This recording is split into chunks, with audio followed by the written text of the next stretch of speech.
Okay, am I recording right now? I think I am. Yep. Okay, awesome. So essentially these different bands, so an EQ ultimately allows you to adjust the different volumes of different frequencies within a sound. And the way you can do this is by actually controlling the different bandwidths via these different filter dots. So these are like the different filter dots in your equalizer. And you can engage the different filter bands. They call them bands. If you ever hear the word bandwidth, it's basically, in the idea of audio, it's talking about the particular frequency range. So roughly, I've kind of boxed out what you'd expect the frequency range for this filter dot to kind of engage. It's not really true because it could spill into this. It could also, if it's really narrow, it could just exist in a smaller region as well. But these are color coded, so you kind of see red, this is the filter that you would engage to in order to work with this particular filter dot. And this corresponds to this corresponds to this. That might not be immediately intuitive to you, but that's basically how it works. And currently you can see that the third band is selected. And as a result, the third filter dot is colored in. And so if you want band by band control, this particular section of the equalizer gets engaged based on whatever filter band you've selected. So as we just showed earlier, like this third band is selected, you can kind of see that you can't really see, but you could see that it's kind of tabulated open, right? It's hard to see it without the extra context, but you can see that it's kind of, it's the selected band. And so as a result, these controls pertain to this particular band.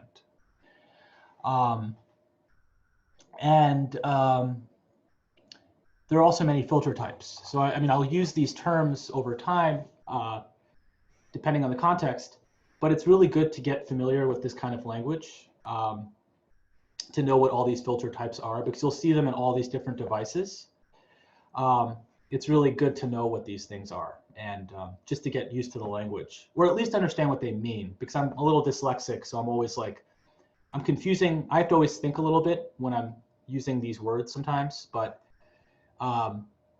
essentially, if you have a low cut or a high pass, just graphically speaking, you could see that by default, the lower frequencies are on the left, right? Lower frequencies are lower on the frequency spectrum. The higher frequencies are on the higher on this frequency spectrum.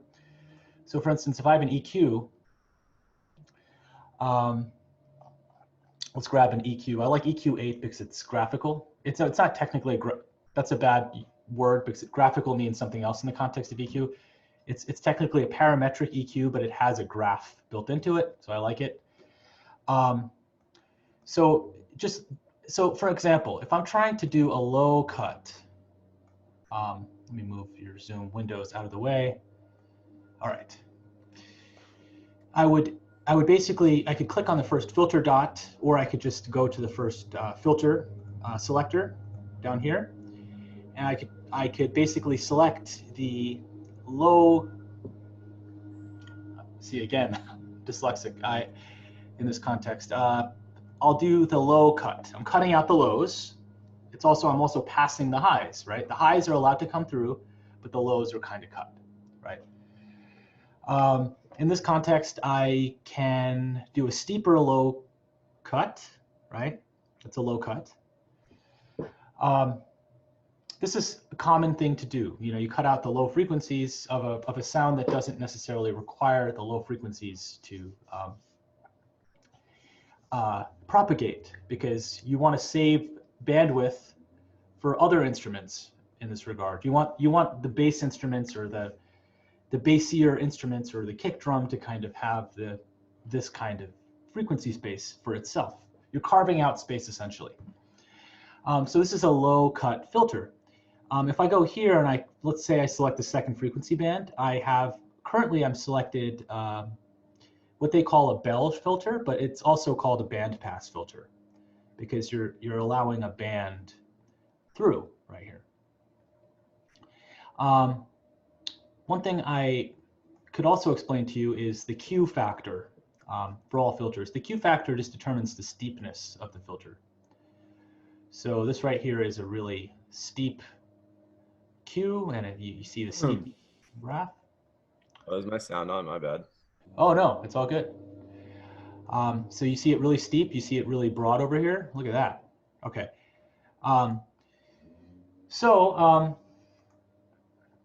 Over here you have the inverse. You have a notch filter. It's more than just an inverse, because over here you can't have AKA band reject, right? band reject. Correct. Yeah. So over here you could actually, in some ways, right here you have a band pass. You can kind of treat it like a notch or a band reject, because it's a band pass or a band reject, but they still kind of give you this sort of explicit band reject filter where you can't, if you pull it up, it just gets everything just gets notched out. So this is useful for when you're processing vocals and there's a particularly weird sound in your, there's a particular frequency in your sound that you want to just kind of attenuate. You know, for instance, let me just grab a sample and let me create a new track. I guess I'll just do something like vocal sample. And excuse me. Since we're kind of getting more into trying to polish your tracks, it's good to start getting more and more familiar with equalization. So for instance, let me just look up a sample of singing.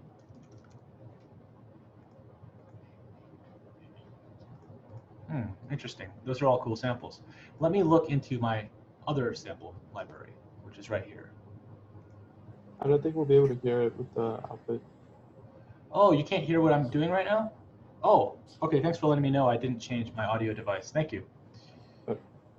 Zoom audio device.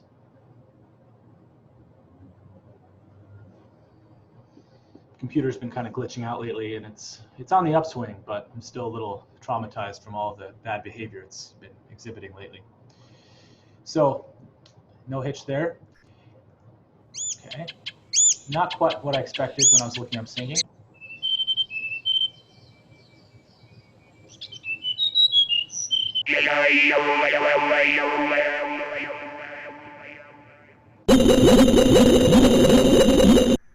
Okay, sorry.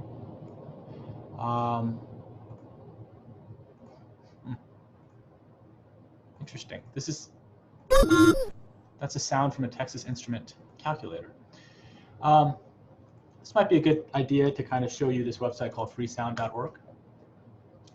Freesound.org is a great website. It has a bunch of samples from all kinds of different kinds of sounds. So if I type in singing, I'm sure I'll get a lot of singing. So for instance, right here, let's just take a look at this sample.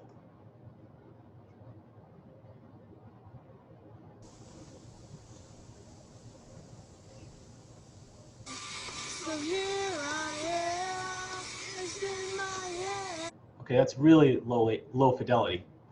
Let's take a look at, okay, cool. Ableton does not have a limiter built in. Make sure you add a limiter to master track if you're playing around with feedback effects. I will add that right now.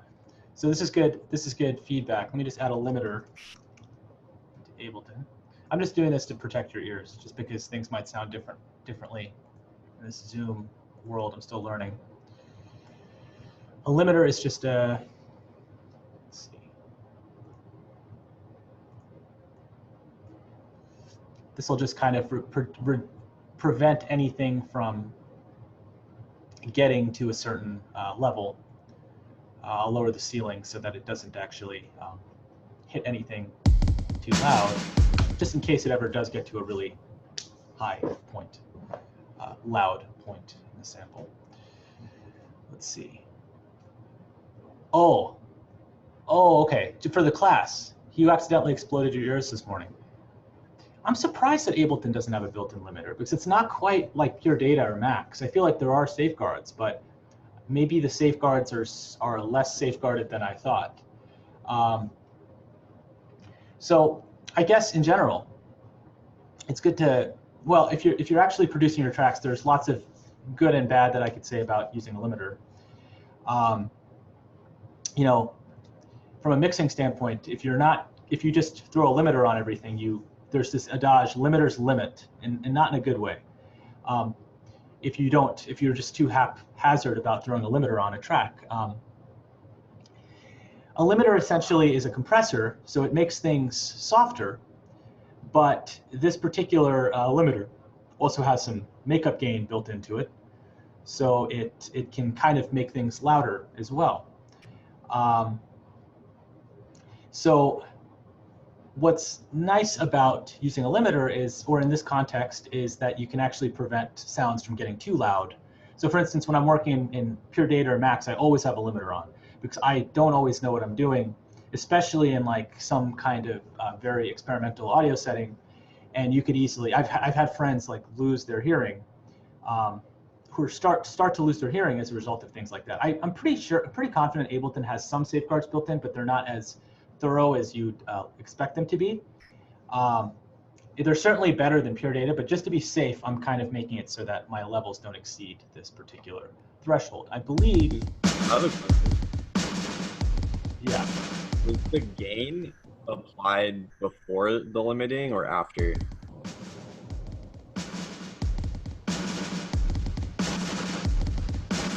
It's before limiting. I just know that because I just read it. Booster attenuates incoming signal before limiting is applied. Yeah. So as you see right here, the ceiling is -24, which means that this level right here, in case you didn't know this, every single track, you can kind of view the levels of the tracks. This is one really good use case for session view. You can kind of see the levels of each track right here, right by the faders. So it's not going to allow anything to get louder than -24 decibels. In fact, it's going to be -24, -3.1. It's never going to get louder. It's also going to compress a lot of stuff too. If I bring this up,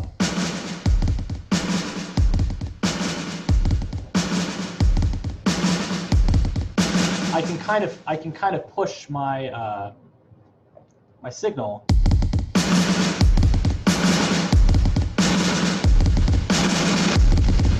You see how it starts to sound really compressed and bad at some point? Basically, what I'm saying here is I'm not going to allow the signal to get louder than -11 decibels, okay?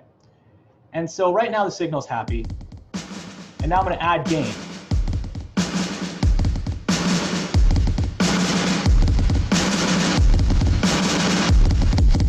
How it's sort of distorting. It's never going to get louder than that threshold, that ceiling, but it's basically artificially boosting it.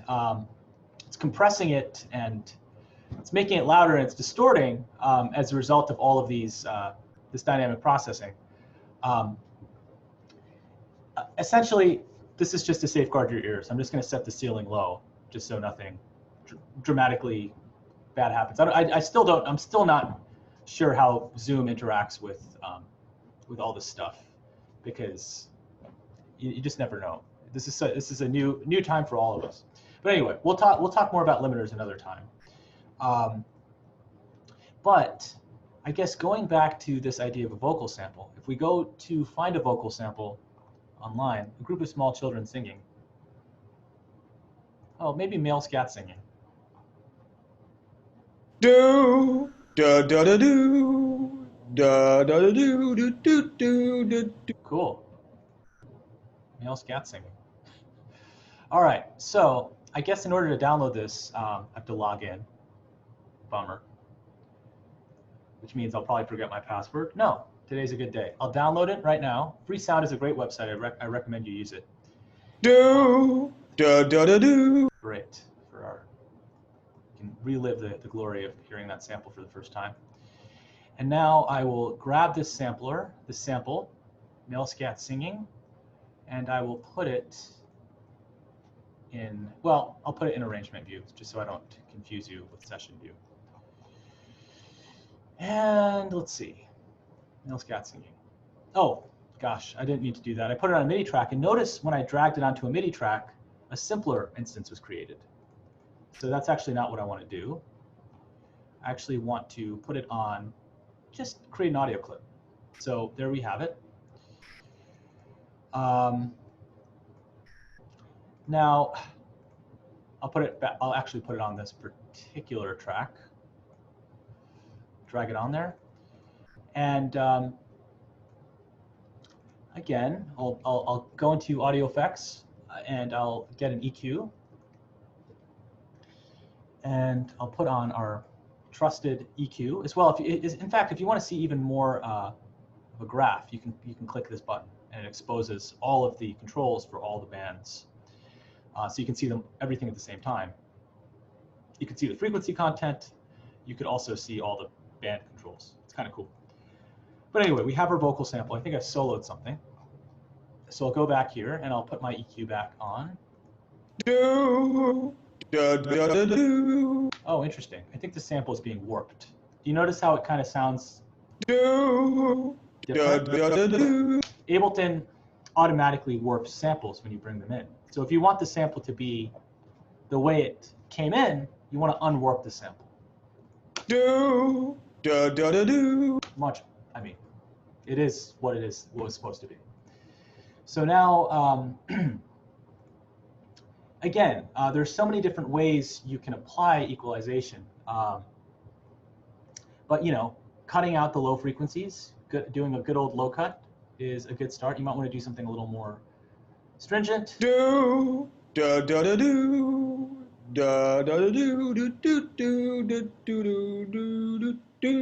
Right?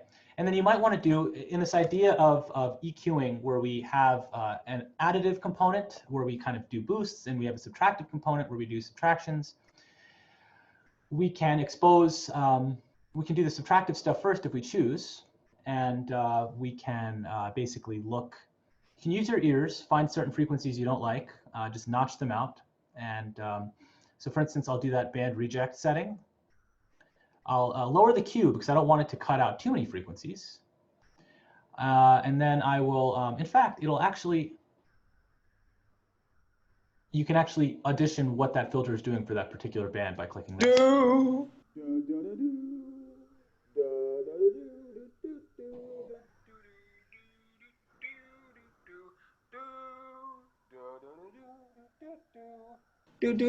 So you might find that you introduce, this is something that I would take more time on and think about. And I don't know how much of this is actually translating over Zoom, but, and you might only want to do this when there's really problematic frequencies, but you can kind of go through and notch out certain frequencies. See if I can find one.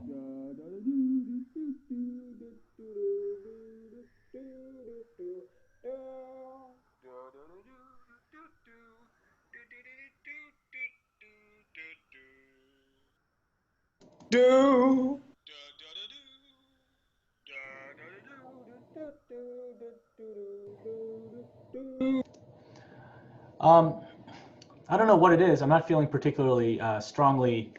I don't feel a particularly strong desire to notch out frequencies for this particular track. I don't know if it's because it was recorded kind of badly or whatnot, that there's a lot of reverberation in this track. It's not a very dry sample. But you might find it very useful. I know that there are times when I find it useful to notch out a particular frequency. Like if there's this particular ring or resonance that you hear that you want to cut out, it's useful to just cut it out. And that's the function of the band reject setting. And again, if you ever need some more clarification on specific frequency bands and how to approach them, presets are a great way to kind of get started. But also that EQ plugin I gave you is also a really good way to get started. So I'd encourage you to sort of explore these different, explore them. And let's see, why don't I look, I mean, for instance, the Ableton's presets don't have a lot for voice in particular, but I have a lot of third-party plugins. So for instance, if I look up Waves, for instance, I have a bunch of Waves plugins. And I can go to an EQ, for instance. Let's see, HEQ mono. Let's see how similar this interface looks to the EQ that we just had. somewhat similar, right? You see frequencies, you see basically the band controls, you see the filter type. You can change this from a high shelf to just a band pass, right? You can do all kinds of stuff in that regard. But you can also, let's see, this one, in addition, doesn't have a lot of vocal presets. But it's, ooh, didn't mean to do that. But I guess what I'm really trying to impress upon you is this idea of additive and then subtractive. So maybe I'll, sorry, excuse me. My mom is bringing me food. I don't know if I'll be able to eat this. Thank you so much. Thank you. Thank you. All right. Cool. Yeah, so there's additive and then there's subtractive EQ. And let me see if I can show you the difference. So your subtractive section might look something like this, where you have the low cut and you have the subtractive components. You're trying to subtract certain frequencies. Right?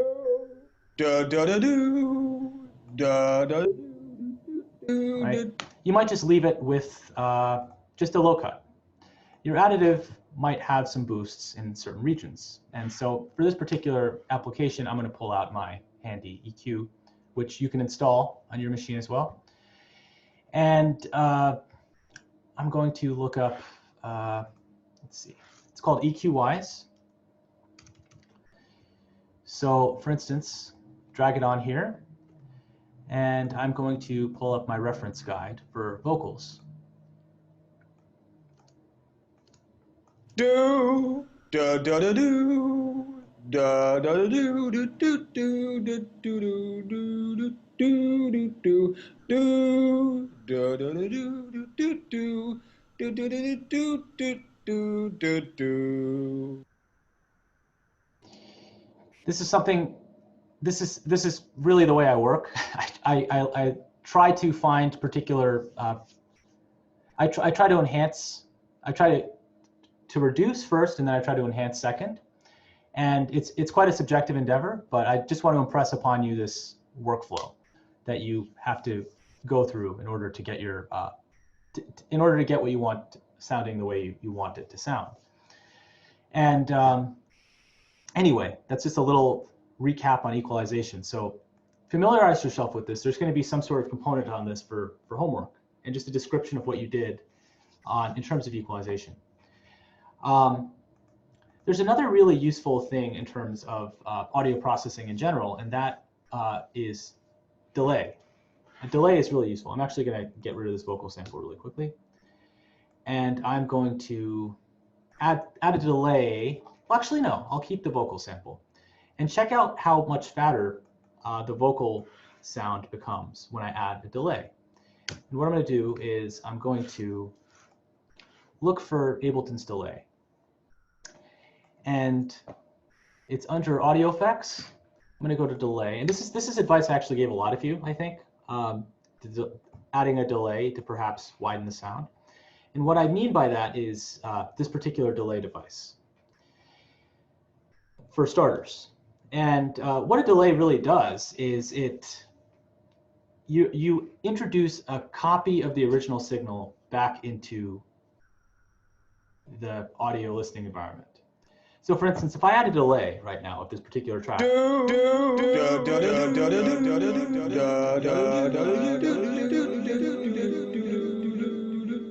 right? I'm adding a delay. Now, this isn't the type of delay that I'd recommend for making a sound a little bit more full sounding. What I would use is a really, really short delay. And I'd even go into the time domain just so that I can actually get something like this. I'm talking about like a 20 to 50 millisecond delay, something really short. And I'd actually recommend having a different delay for the left and right channel. So again, we haven't talked about panning and different channels, but you could have a different delay for different channels. So for instance, this, let's turn it off. Do da da da do da da da do do do do do do do do do. So listen to it before. Do da da da do da da da do.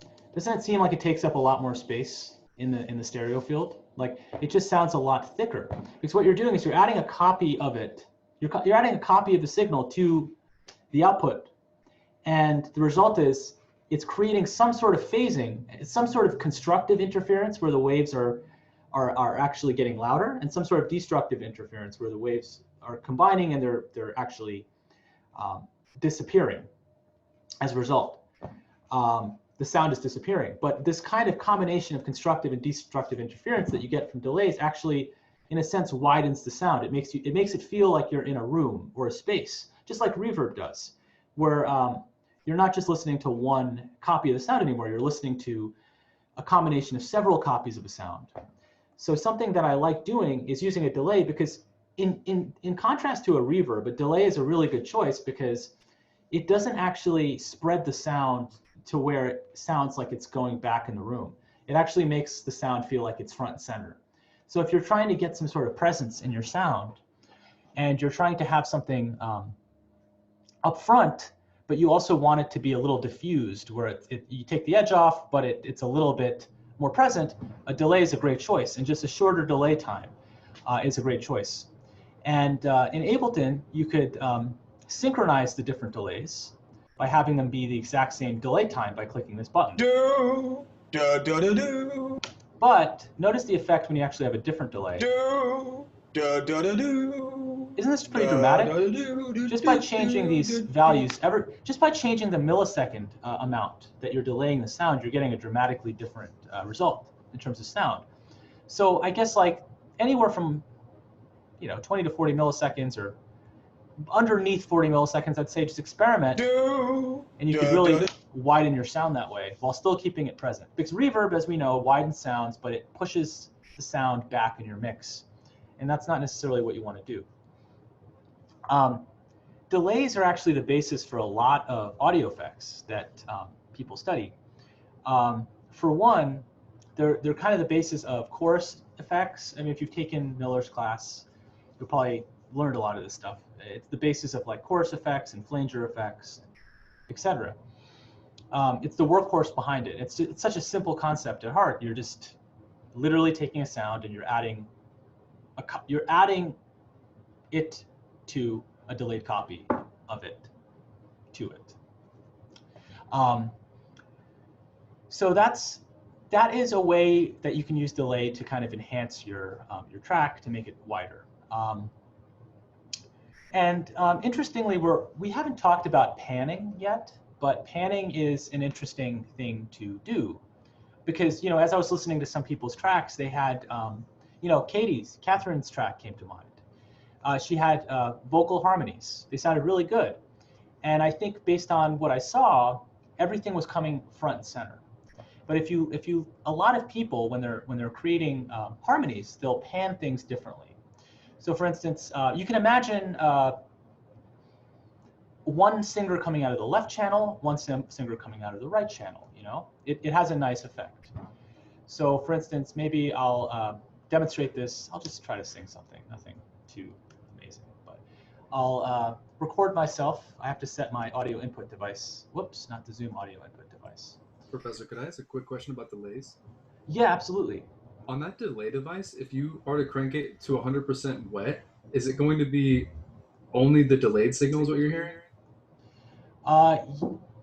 If you crank it to 100% wet, I think let me actually get back to the device. You're not only going to hear the delayed signal, you're always going to hear the original signal, because if you don't hear the original signal, you have no delay effect. There's no perception of delay in the first place. Sure. But let me see where that device even went. Where did it go? Sorry for the delay, guys. Let's see, where is it?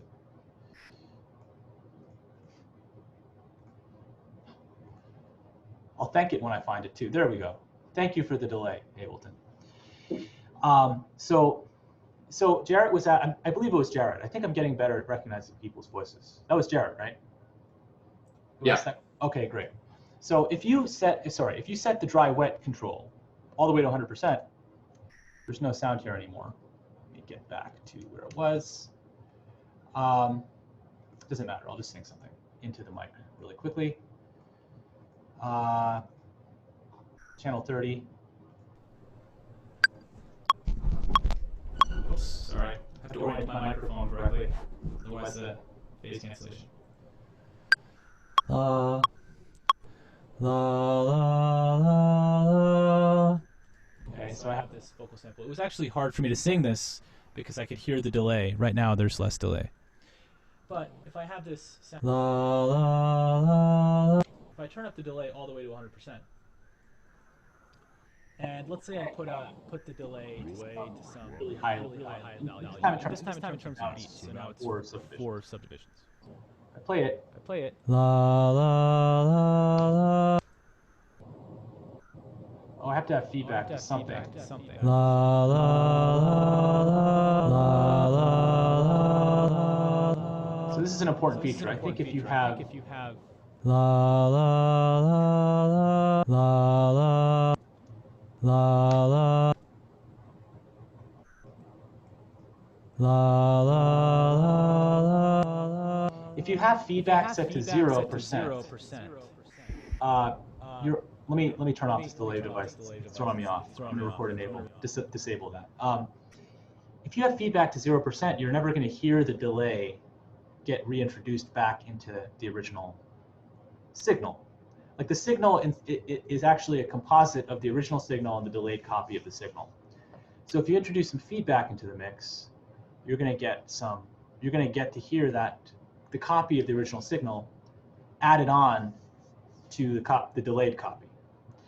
Now, if you set dry wet to 100%, you'll always hear this kind of delayed effect. You'll hear this delayed effect. But what will happen is you will end up only hearing, you'll end up hearing a lot of it. Whereas if you like the kind of effect that the delay is having on the sound, but you want to just minimize the amount of it, slower the dry wet. And now in the background, you can hear some delay, but it's much softer. So this is sort of like I mean, we're at the threshold of timing now where it's becoming more of a dub delay sort of thing, where you know, like you have something like this. If you set the time here, these determine delay, time, and 16th notes. So if I say, hey, hey, hey, hey, hey, hey, hey, hey, hey, hey, or hey, hey, hey, hey, do this, hey, hey, hey, right now you can make it sort of like dub delay, flying lotus sort of cool sound, right? I love this sound. Now what's interesting is this gets into kind of the physics of sound and how we kind of model it in the digital domain. But when you're actually creating a delay in audio in a digital signal environment, what you're actually doing is you're actually creating a buffer in which the delayed sound is stored. There's like a little buffer is basically like a little recording that gets stored on your hard drive, and the delayed copy gets stored there. But if you change the length of delay time, like if you change the delay time, like the consequence of this is that the audio will get stretched or squished. And that will have the feeling that the audio is changing in pitch. So essentially, if you're actually speaking into the delay, in a delay, but I changed the delay time, you notice how like all these things happen, right? Oh yeah, hi, what's up? Hi, what's up? Right? So that's a consequence of, like, that's kind of what you expect. You're basically like stretching or squishing the buffer. You're reading it faster or slower, essentially, by changing the delay time, without going too much into it. So if you have repitch mode on, it'll basically affect the sound so that it behaves in this kind of stretching, squishing, repitching kind of effect. So like as I'm speaking and I change it, like the pitch faster, pitch changes higher or lower, right?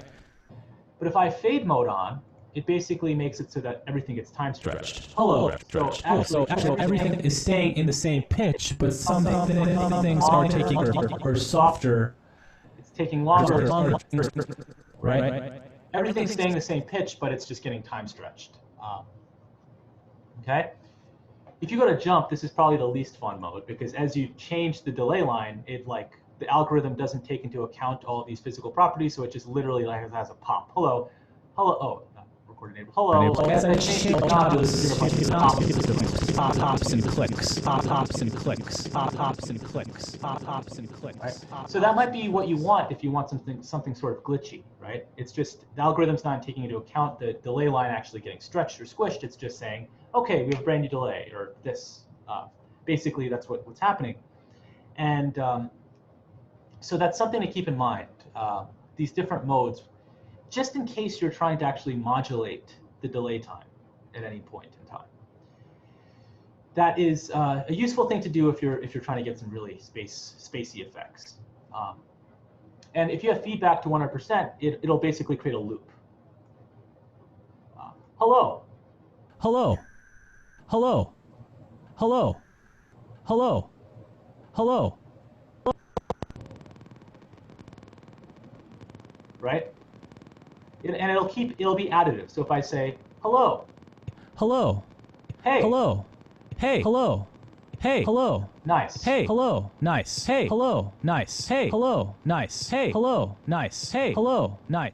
Not nice, actually, but it. I have a question. Why? Yeah. So why does the pitch change on the repitch mode? Like, what is causing the pitch to change?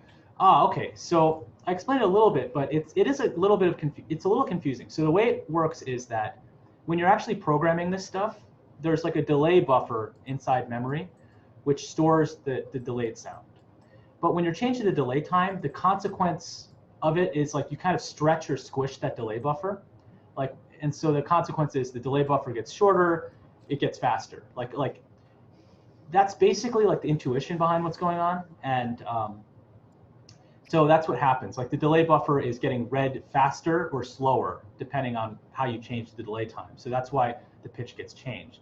And it's like it goes back to the way like delays worked on tapes as well. Like the tape, if you change the delay time in real time, the tape will read slower or faster for that, just for the time being, until it catches up.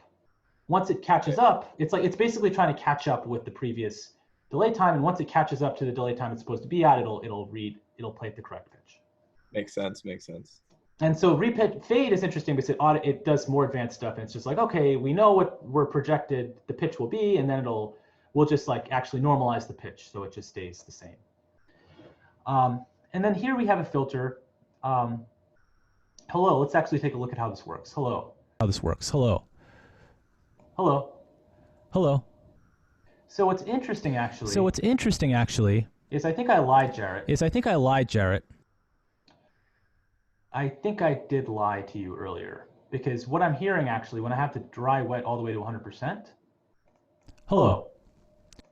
I definitely lied to you. It's basically you're only hearing the delay. Well, if you have feedback at 0.0%, you're not going to hear anything of the original signal, I guess. Hello. Hello. Maybe I didn't. Sorry, I'm a little. Maybe I didn't. Sorry, I'm a little. I'm a little. Sorry. Let's see. I think feedback is taking the output and putting it back in. So like, if it's at 0, then you're only going to hear it once. I feel. I don't know. No, that's true. No, that's absolutely true. So that's worth talking about. So yeah, exactly what you said. So basically you're taking the output of the delay device and you're piping it back into the delay unit, causing the delay it's basically delaying the prior delays, and it's kind of creating this loop, this feedback loop. I guess I want to just test this really quickly. I want to put dry wet at 100%. And I want to see if the original sound actually gets recorded. So I'm going to try this really quickly. I was in session mode, so I got to disengage. This button right here, get back to arrangement. Get back to arrangement. You turn on the metronome. You turn on the metronome. High. High. High. High. High. High. High. Okay. Jarrett. Jarrett. It turns out, let me turn off this delay. It's disorienting. If you set it at 50%, if you set this value to 100%, you really are only hearing the delayed signal. If you set this to 0%, you're hearing, if you set this to 0%, you're only hearing the original sound. But if you set this to 50%, you're actually hearing the delayed sound as well as the original sound. 50% is what you want in most circumstances, right? Yes, I would say you could say that, but I'm stumbling right now because I feel as though, because I feel like you usually want your first hit. Yeah, absolutely, right? You do. So I think anything 50% or less is actually what you want. Like basically, if you set it above 50%, you're going to lose the original hit. You know, I'm used to actually setting this to really low values, because that way you get the original sound and you get a little bit of the delay. But if you set this to really high values, you'll never actually get the original sound in the first place. So if you just want a little bit of flavoring in there, you'll set it to low values.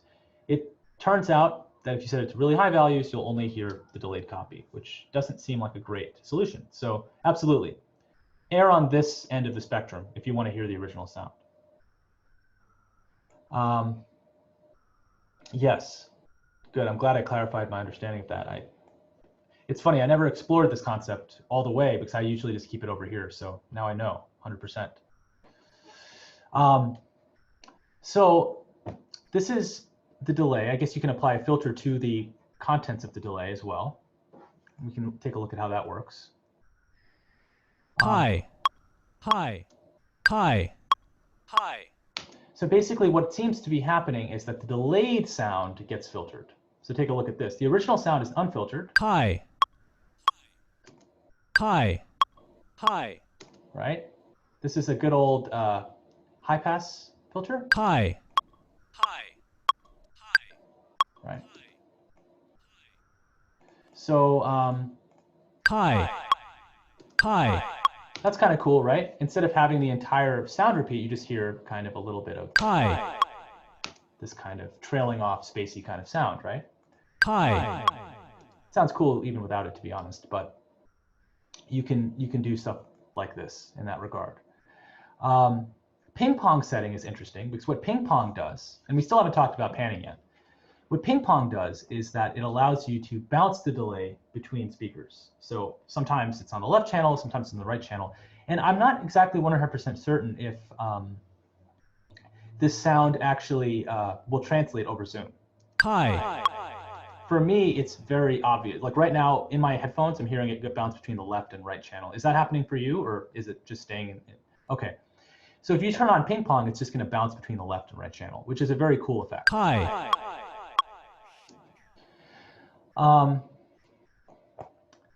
And I guess you can modulate the filter frequency as well. High. Let me turn off ping pong. High. High. High. High. High. So this is kind of moving this graph around, basically. You're kind of doing a little bit of an LFO by adjusting this rate. You can set it to be really low. High. High. High. High.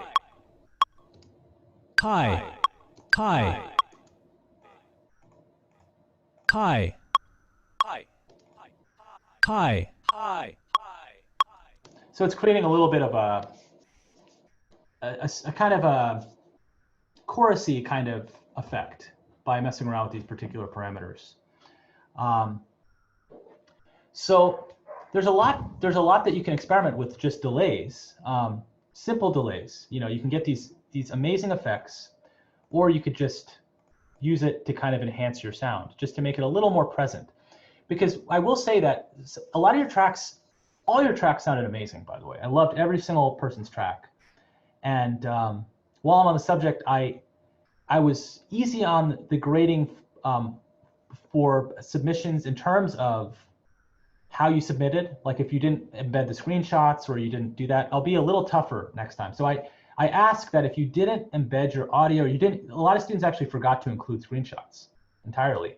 So don't forget to include screenshots. I'll send out an email. Some people are across the world right now, so they're not gonna, they'll see this on YouTube and they might overlook this detail. So just learn how to embed everything. Like I'd say about half the students embedded everything perfectly. So it is possible. It's totally tractable to do.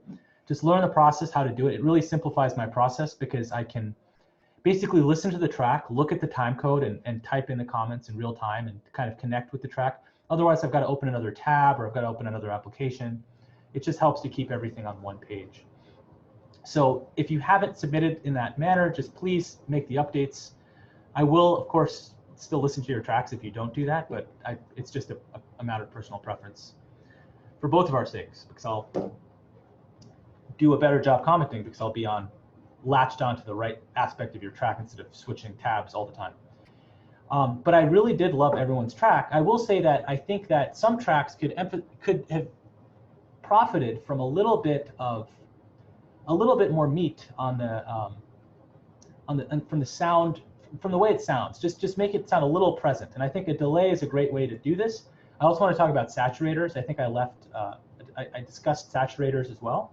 But just to kind of wrap the idea about delays in this manner, just remember that if you set the delay times really low and you don't synchronize them, you can get these really kind of full sounds. Hi. And what you can do is, in the spirit of what we did last time, oh, you know what's interesting actually about this dry wet thing? There is a reason why you'd set dry wet to 100. And I remember why you would do this. And it has to do with the following. If you put a delay onto a return track, so for instance, let's create a delay return track. And right now we have a delay on a return track. Now remember, a return track is a very useful track in that basically sound that gets sent to this track gets processed in a particular way. And you could actually send multiple tracks over to this one track. So for instance, if you're trying to have a delay, let's say we have this delay right now. I've got this delay, and this is exactly why you'd set delay to 100%. So Jarrett, you asked a very good question. So here we have the delay on our return track. And by default, I think Ableton actually creates a return track for you. That's called delay. But if you don't have one, you just go to Create, Insert Return Track.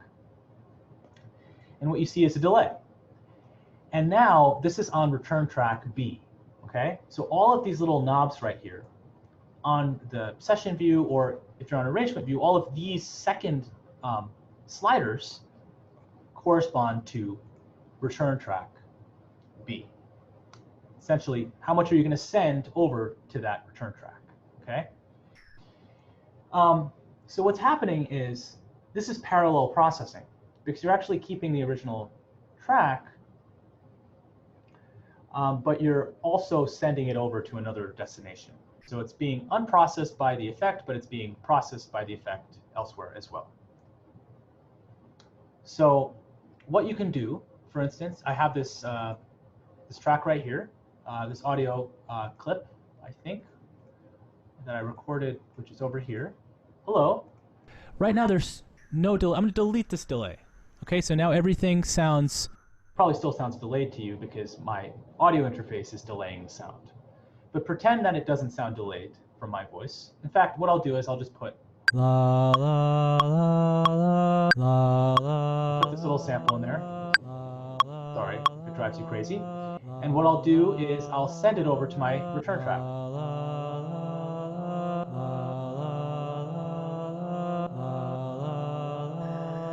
And I'll actually set dry wet to 100%. The reason I want to set, just like with reverb on a return track, it makes sense to set the dry wet of a device on a return track to be 100%. because you're basically controlling the dry-wet aspect of the sound just by controlling the send amount over here. So the idea is on a return track, leave the device dry-wet all the way to 100%, and you can just simply adjust the amount that you want to go over there, essentially the dry-wet, the practical aspect of the dry-wet from the send control itself. So basically, right here, in fact, I'm going to ask you to have some sends for your track on Thursday. So you're going to have to make some sense of these sends.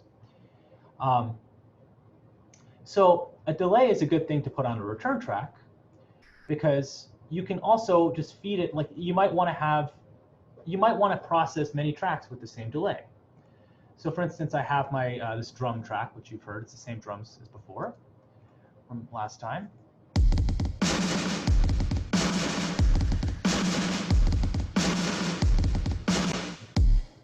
And I want to process it with that delay.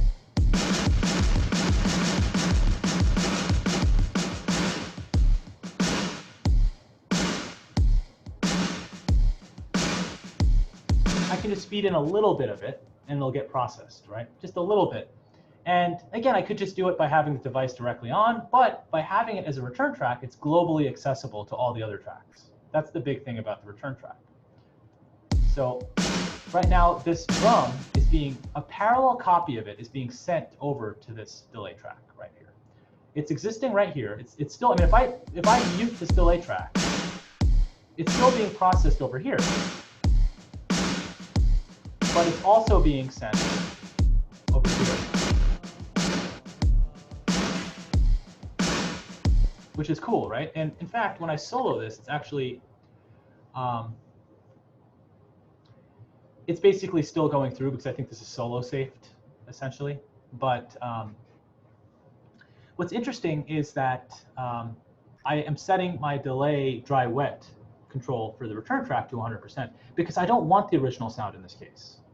I don't want the original sound, because then I'll be hearing two copies of it. I'll be hearing the original sound twice. I'll be hearing the original sound here, and I'll also be hearing the original sound here. So that's an important thing, right? Because you don't want, if I set this to dry-wet, you'll basically hear the drum twice as loud.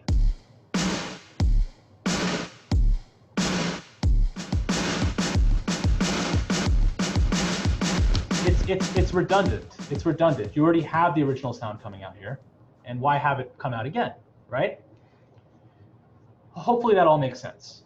Can you automate the sends by recording it, or would you be able to do that? Absolutely. So if you right click and you click show automation for a send, you could just draw in some automation. So for instance, that particular part of the track, let's say I want to like automate the send, and I just want it to come in over time. Yeah, I really liked how the drums picked up, went down, picked up. Like, I'm gonna do that on my drums. When the delay picked up, you like that? Yeah, I thought it sounded cool. I liked it too, man. It was a little friendly surprise. Something, always learn something new. So right here.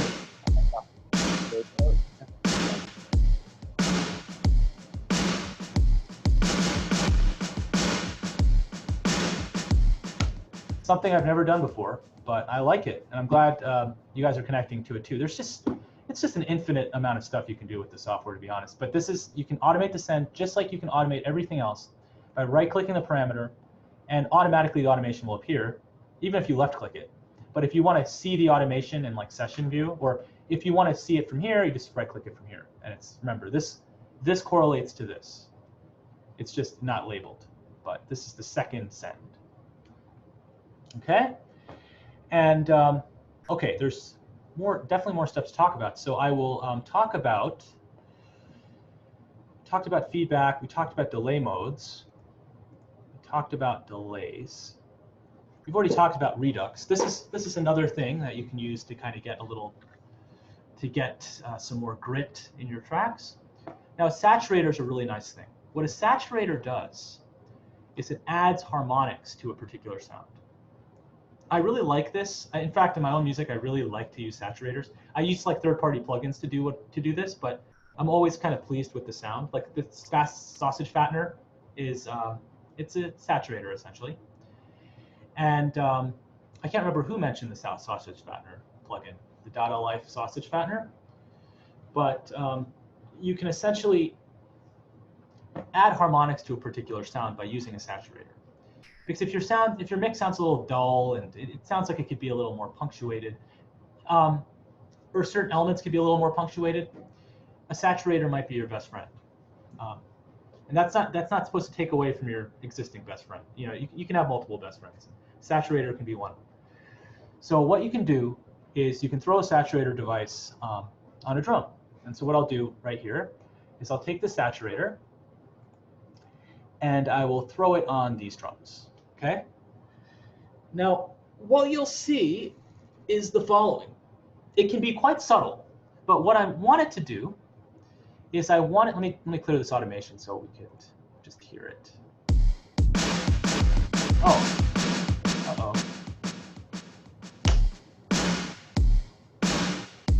Okay. Why does this sound saturated already? Because I'm on the wrong track? Why does this sound saturated? What am I doing? Because I was doing stuff before class. Oh, it's because I have this limiter on the track. Okay, I'm just going to turn off the limiter for a second.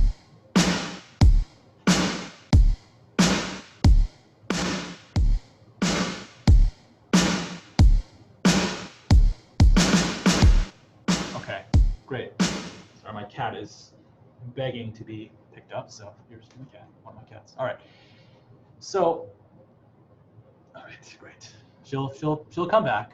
This is always happening behind the scenes, by the way. She's always right here, but like right next to me. But anyway, to get back to the saturator, I'm going to put a saturator on these drums just to kind of liven them up a little bit. And what's going to happen is you're going to add some upper harmonics to the sound. This might be actually a good time to actually just show you a sound getting saturated that isn't as complicated as a drum sound. So maybe just a really simple sine tone, for instance.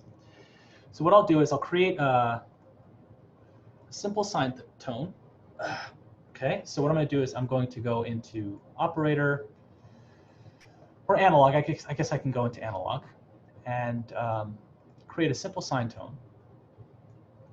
And right now I have to basically make my wave shape a sine tone. Okay. And now if I turn on this device and I unsolo my other track, and I turn on my keyboard, or I don't even have to turn on my keyboard, I could just do this, turn off my automation mode, double click, create a clip, nice little sine tone. Okay, nice little sine tone. Okay, friendly sine tone. Okay, and then I want it to loop. Uh-oh, cats are fighting. Okay, so good old friendly sine tone. So what I'm going to claim is if I actually put a little oscilloscope on this, if I go to plugins and I go to oscilloscope, let's see, it's called M oscilloscope. This is actually a free plugin in case you want to get it. It's by Melda Production. You just have to type in M oscilloscope. This plugin package is really great. But notice how it looks like a sine wave. It's picking up a sine wave. Now, check out what happens as I start adding saturation to this. Oh gosh, come on, kitty. Sorry, this is a tricky situation I'm in right now. So what I'm going to do is I'm going to go to plugins. I'm going to go to audio effects. Sorry, I'm going to go to audio effects, and I'm going to go to saturator. And what you're going to see.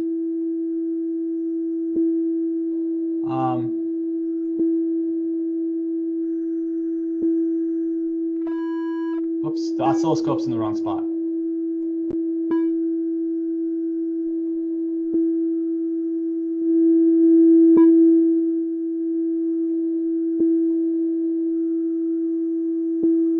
Okay, I don't want to blast your ears. So what you have to do is you have to actually lower the output while raising the drive. Notice how the sound is actually becoming more of a square wave. It used to start with a sine wave, but you're actually distorting it. You're actually adding harmonics. Now let me actually show you the harmonics. I'll go to an equalizer. I'll go to EQ, where is it? EQ8. I'll drop this on right here. So this is the simple sine wave without the saturator.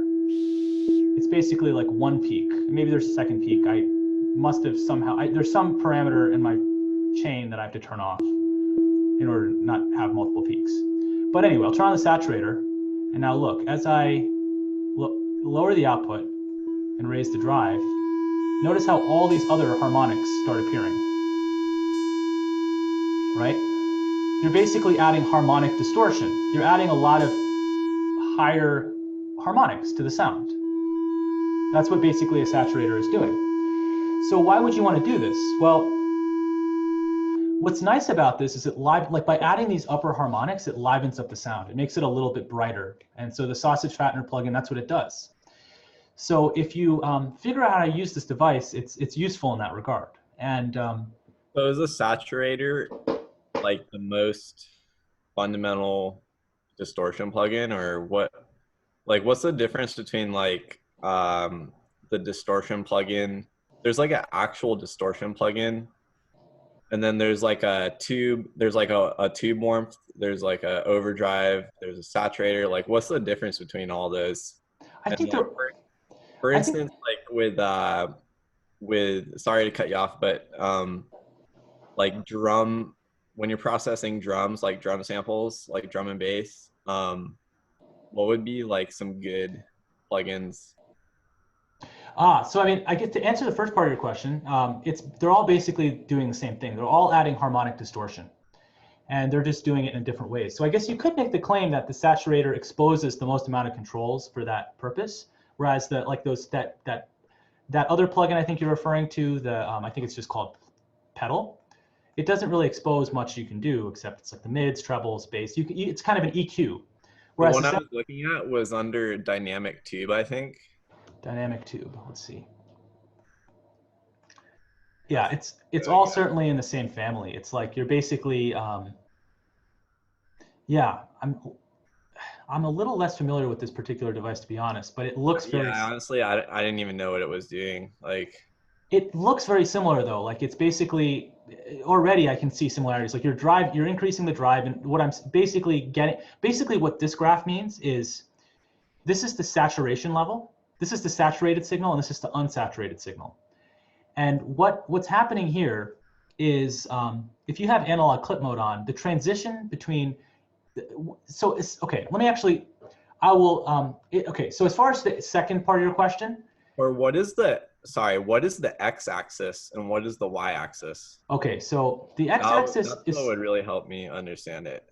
Yeah, so the x-axis is the input amplitude, and the y-axis is the output amplitude.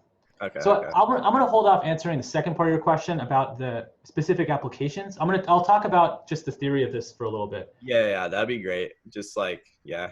Sure, absolutely. So what this curve represents, you've seen the harmonics kind of increase, right? You saw the harmonics increase as I increased the drive and I lowered the output. What's happening is, as the level into the plugin increases, it's basically starting to saturate the plugin. So that's why when I raise the drive, it increases the saturation, because the level into the plugin increases.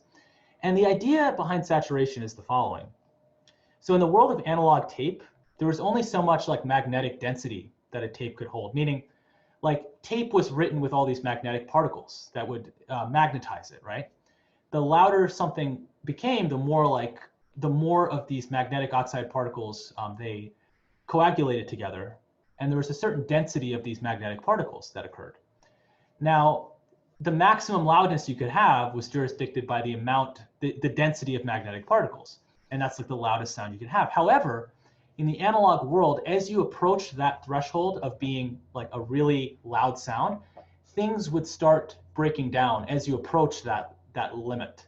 So like that's where you get that saturation sound. It's like the tape literally became saturated with these magnetic oxide particles. And so what this graph is showing is it's basically showing the transition point between being unsaturated and being saturated. So it's like you're doing fine, you're unsaturated, and all of a sudden, bam, the input signal is unsaturated. Bam, now the input, it's a saturated kind of sound, and this is just showing the transition of that.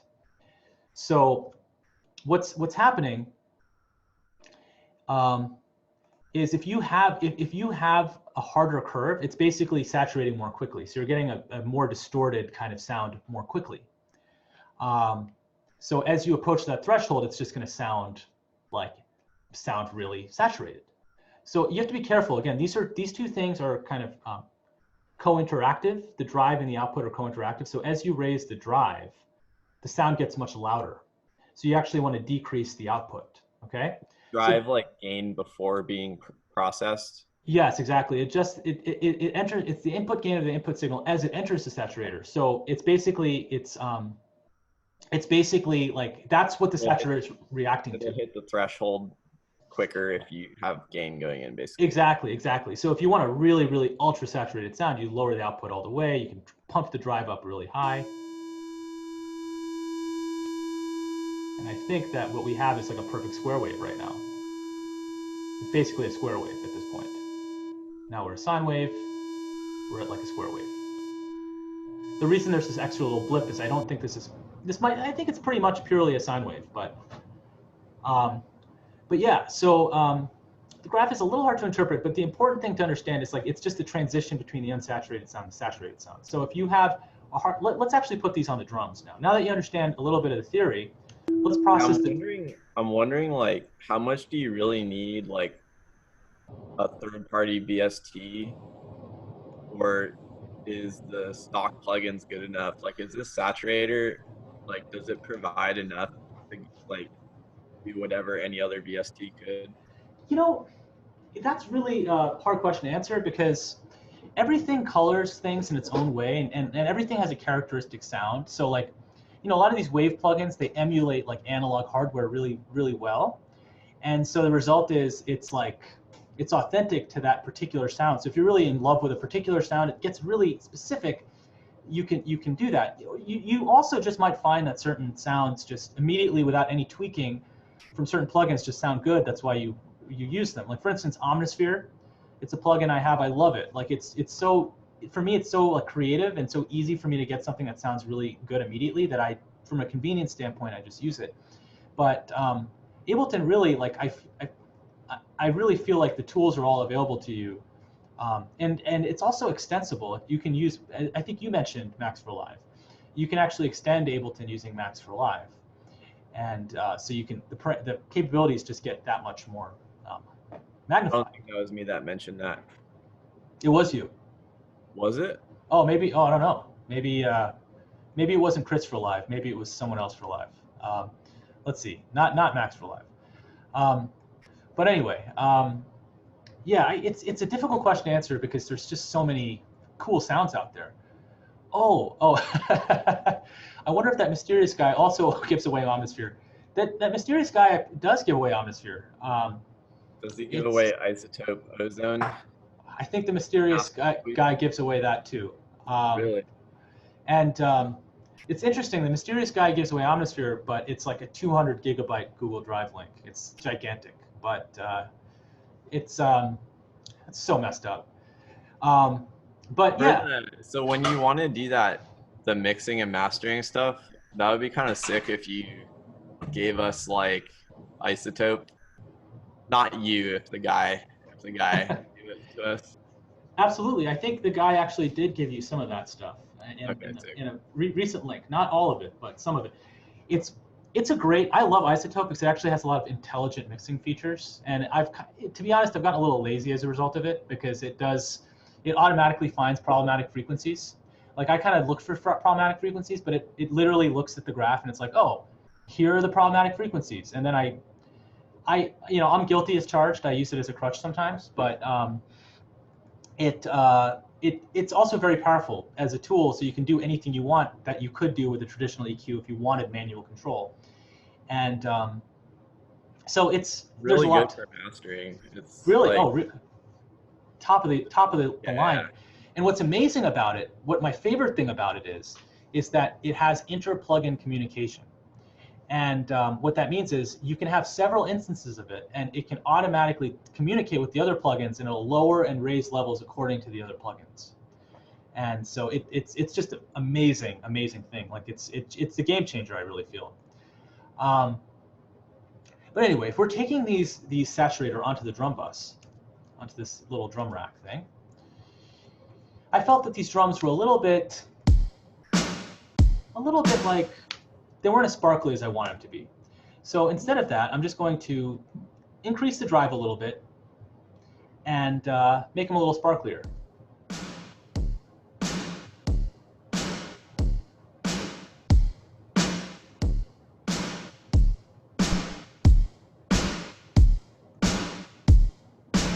Now here's something important to note. There's two equalizers on the saturator.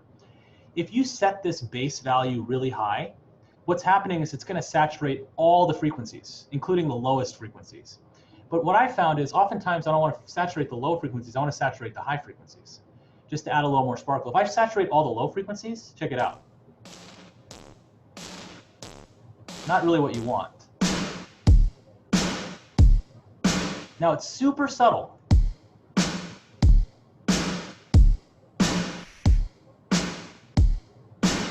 It gives it a little bit more shine, and that's basically what it can do. It can add a little bit more shine, depending on how much drive you want to add. A lot more shine.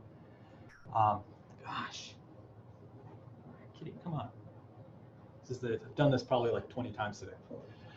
All right, so yeah, so you can add a little bit of shine.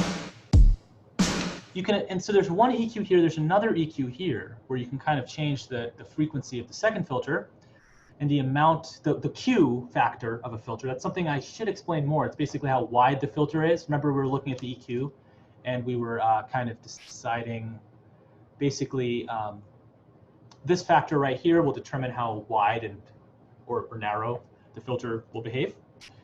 And the depth is just how much of this contributes to the sound. So that's substantial. It's really doing a lot on the high frequencies. Can you explain what the bass is again?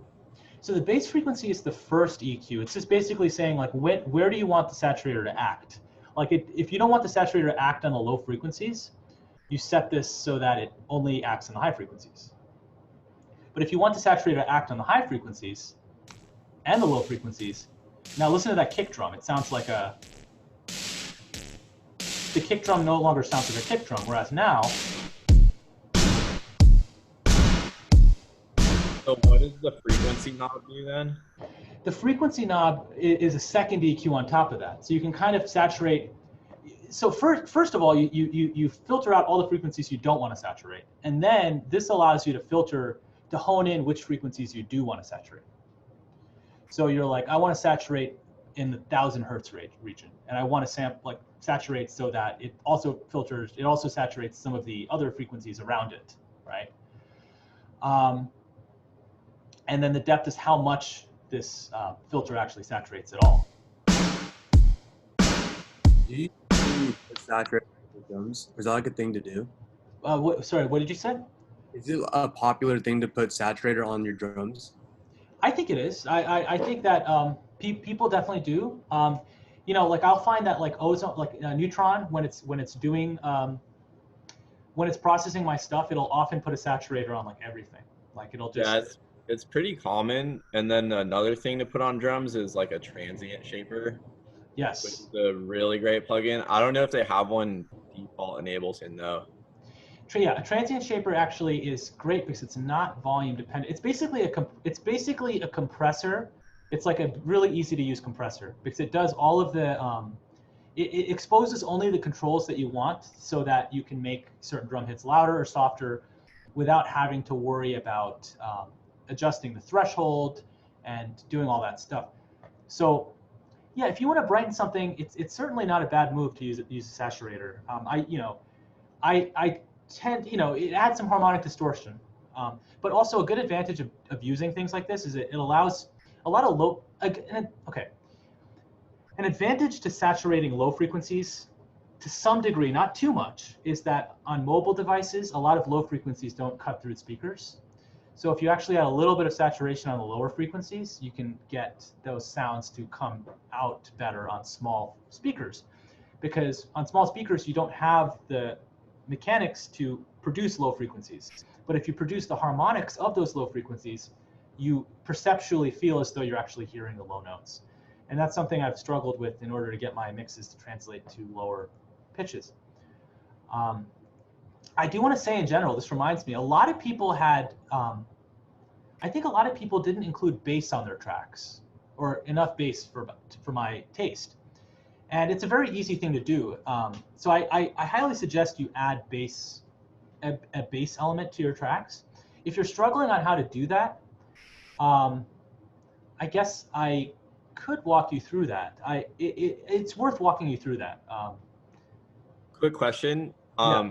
So is there a default transient shaper in Ableton, or would you have to get a third party? I don't think there is a transient shaper in Ableton. The one of the things that was sent in the email actually has a transient shaper. The Neutron, from what I heard, shame on them. That's my personal go-to for transient shaper. I think if you want a transient shape in Ableton, I think you have to do it the old-fashioned way and just use a compressor, and look at the compressors are threshold dependent. So you always have to look at what level is coming in. But the reason I think a transient shaper is just like a catch-all is because it literally, you just slap it on there. It doesn't care what level you're reacting to. It'll automatically determine the level. And so that's basically what I have to say about that. Now, there's all kinds of different modes here. I'm actually not going to go into all of them. If you actually go into wave shaping mode, you can actually expose all these other controls. And you get all kinds of strange behaviors of how input, how the saturation behaves. Like, oh, the saturation is on now, or it's a little on now, or it's off now, or it's a little off now, or you get all kinds of interesting harmonic distortion as a result of this. So by default, yeah, it's interesting. But I think it's just if you're curious on that, just there's some good YouTube videos on this, and it just gets. Frankly, it's a little difficult to understand, but just play around with the sounds and you'll get a sense for what you want to do. You can do all kinds of interesting stuff, but we won't get into it. What I do want to say really quickly about bass notes, this is just a music theory thing, is if I go to, let's just say, okay, I'll use something I use right here, like my actual chords that I wrote right here, which are here.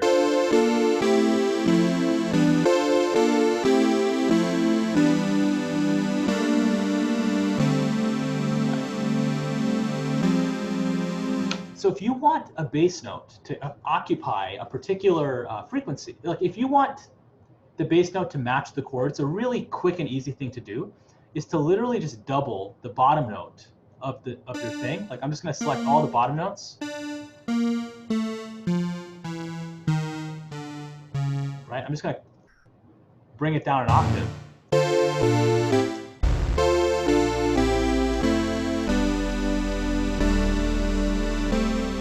Right? You hear that? You hear how it just makes it sound more full. It's really important. Like, because I'm noticing a lot of tracks don't have this element to it. It's really simple to do. Like if you have a chord progression, for instance, you don't have to use all the notes. Like some students used a walking bass line for some of their tracks, but to me, it didn't necessarily suit the style. It sounded cool, but you might have more luck, or it might be more effective if you just use certain bass notes. Like what if you just selected this? You only selected the notes on the downbeat. So I'm going to use this note, hold down shift, this note, or just a small subset of the notes, and use those as the bass notes. What was the shortcut to selecting notes by an octave? It's shift down. Right? Truth be told, what you want to do, the best way to do this is you want a separate instrument. So what I did actually, I already did it. I took the notes, I actually played them. I was thinking about all these different ways there's a whole bunch of theory that you could apply to come up with a bass line. But for me, I actually just decided to just match the root notes of the chords. And what I came up with, I just copied this MIDI clip. I actually played it in real time, but pretend I just copied this MIDI clip and I put it over here.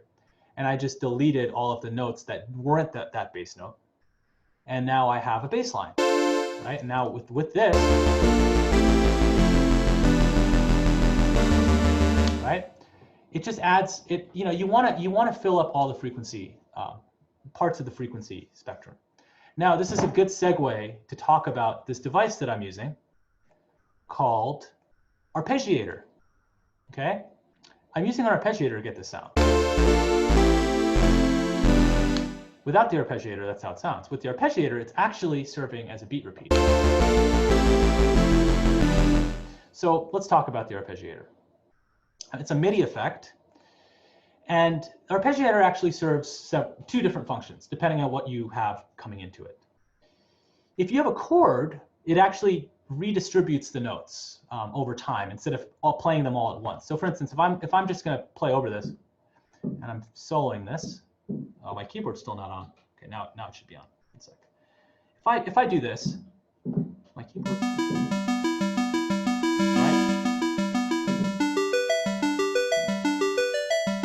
right?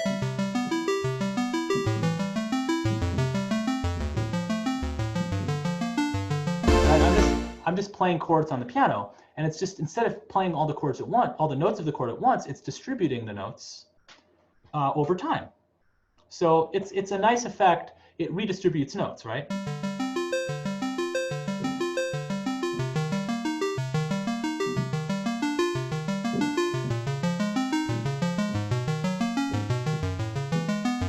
Right?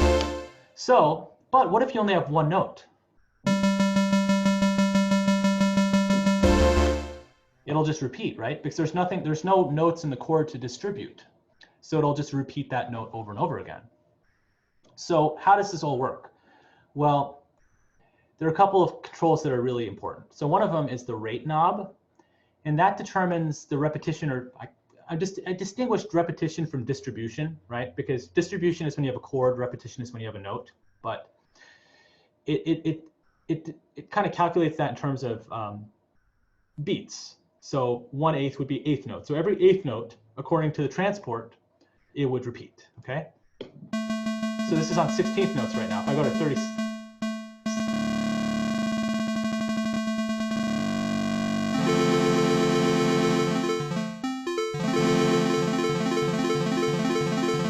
right?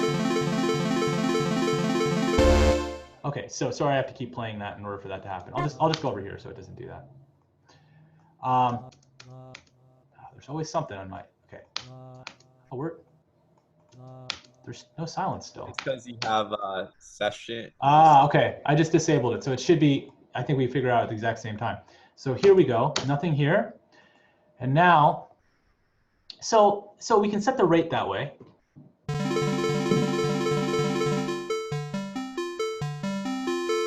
If you set gate, it actually extends the length of the notes. So you can have really short notes.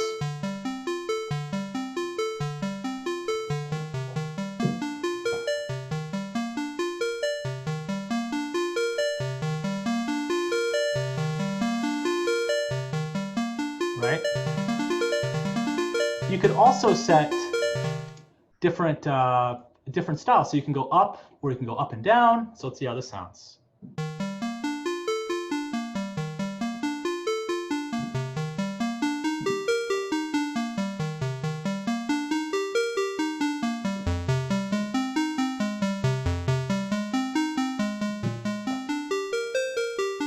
So you can do all kinds of interesting stuff that way, just by changing the modes. And converge into, so, you know, to be honest, I don't even know what a lot of these modes do, but they're just fun to explore. You do pinky up? Pinky up, let's check it out. Pinky up. Everyone put their pinky up. I'm just kidding. All right, let's see what it sounds like. Oh, interesting. Oh, okay. It's simulating you're playing your pinky note of the right hand, and you're basically, without the arpeggiator, this is what it sounds like. I'll just play it. It's basically, I'm just basically like doing this, right? Now, if I put on the arpeggiator, thumb up, thumb down. That's the inverse. It's playing the bottom note, converge. Okay, yeah. Is style something that you could modulate? That's a great question. Let's take a look. Oh yeah, you can automate it. Oh my God, that's amazing. So you can actually modulate the style. Now, interesting. This is actually a good thing to talk about because when you modulate things that aren't continuous, you only have certain settings to go through. So you actually have to click the setting, and then you have to go like here, and now you can do something like from here on out, this is down and up, and then from here on out, this is going to be whatever, down and up. So let's see how this sounds like. Oh, I have to actually play something.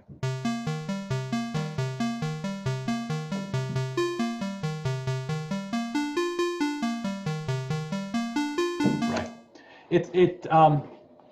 It's fun to play around with these different styles. Really cool, actually. So I actually used it in this context in a very simple way, where I was just repeating a bass note because I actually just wanted duck it, duck it, duck it, duck it, duck it, duck it, duck it. I just wanted that sound. And we haven't talked about groove yet. Maybe we'll save that another time. But basically, you can swing it so that it's basically doing.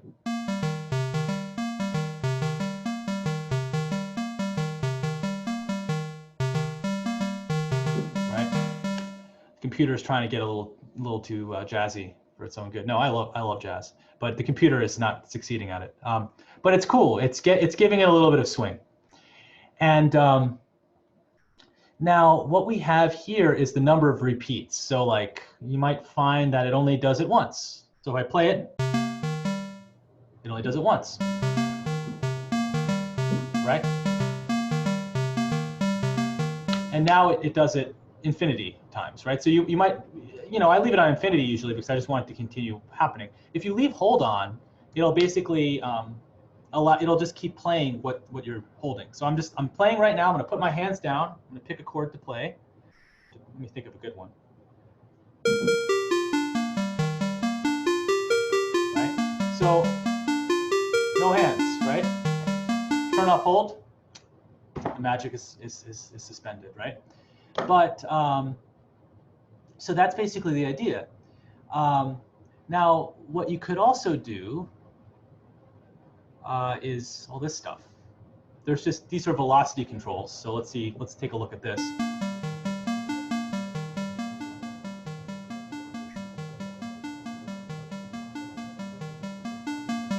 So it's just basically telling you the final velocity of a pattern. So it's basically it's creating an envelope for the actual MIDI note. Can you not use arpeggiator if you don't have a MIDI device? Okay, so this is great that you asked that. There's another device for audio called Beat Repeat.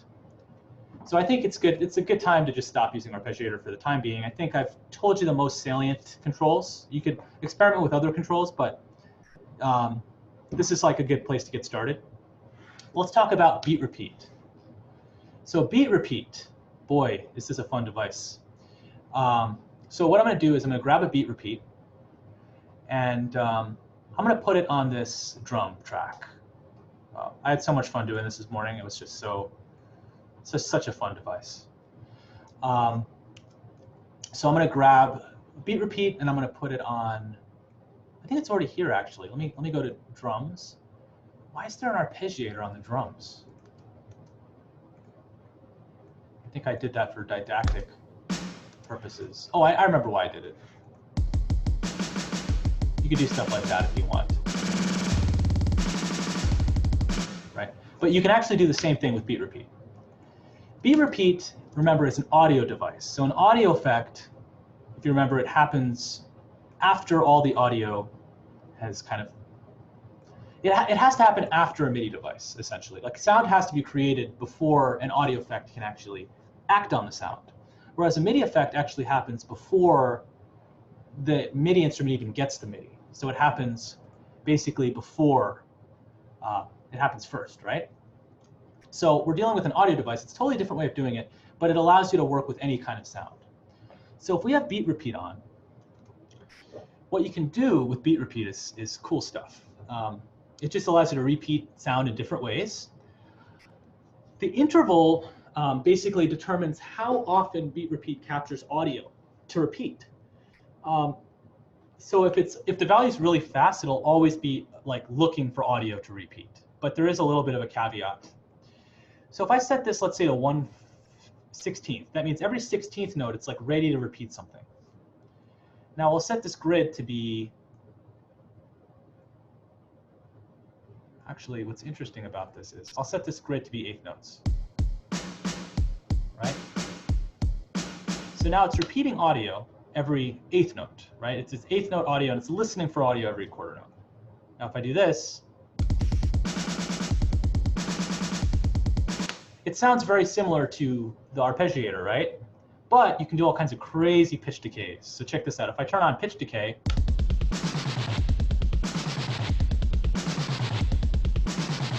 oh, it's so cool. So you can do all kinds of interesting things that way.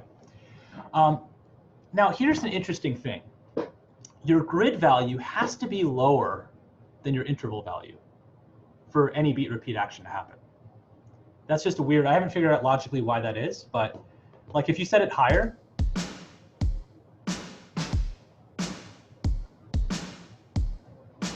nothing will happen. It's happening a little bit, but it's not happening as prominently. If I lower it below it, you'll start hearing more of it, right?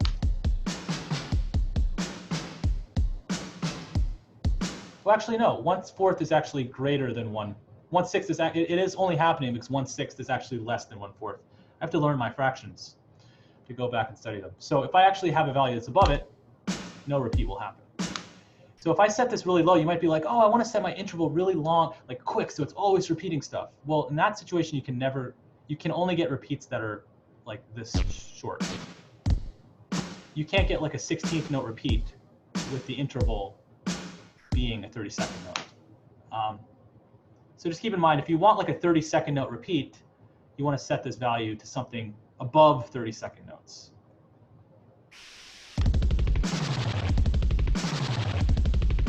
Now here's another really cool thing. Variation allows you to change the grid value dynamically, so it kind of randomizes it.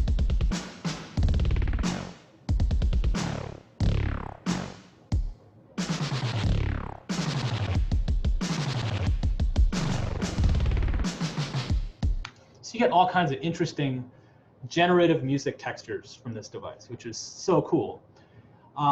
Chance just basically tells you how likely it is that the beat repeat will actually act. So if I'll set chance to 50, it's like only half likely to do it.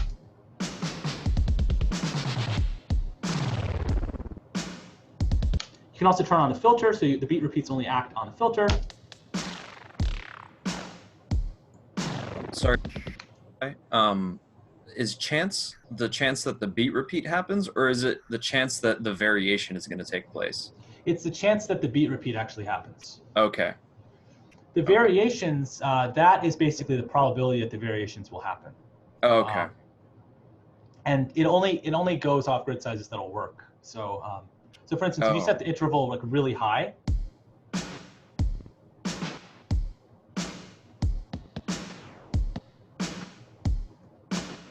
it only do beat repeats like this. I kind of have a question about the drum rack.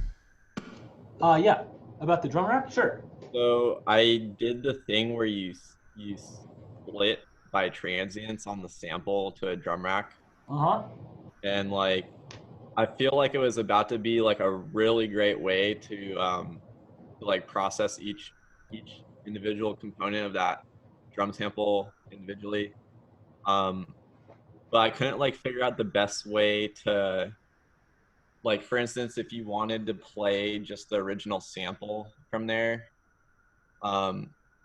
you'd have to like kind of like write in the MIDI notes yourself, if that makes sense. Yeah, like, absolutely. And when I did that, it's like they didn't necessarily match up to where they were in the sample, so it sounded kind of like choppy. Oh, that makes sense. Like, I'm trying to figure out the best way. Like, I guess this would be a better explanation of what I'm trying to do. Is like, if you're given a drum sample, I want to slice it at the transients, and then have each of those individual samples on my drum rack because that's really convenient. But I also want to be able to, like, for instance, maybe use the drum rack to process each of those samples and then do like an inverse operation of like an inverse from drum rack back to audio, if that makes sense. So you want the audio samples to be processed. Okay, so if I'm understanding correctly, you then want to have an audio version of all those processed. Right, like the drum rack seems like a really great way to process the individual parts of the sample, because like yeah, you can add an effect on each individual sample. So like you can make the kick drum hit harder, you can make the snare have like more in the 250 range or whatever. And then when you're done processing each individual component of it, like do some kind of inverse operation from drum rack back to wave. Is there something like Yeah, that? I think what you're trying to do is kind of freeze the MIDI track, the individual MIDI track. So like for instance, let me see if I can recreate this scenario. So if I have, let's say I'm just going to do something like this. I'm going to record something onto this channel, like me beatboxing some nonsense.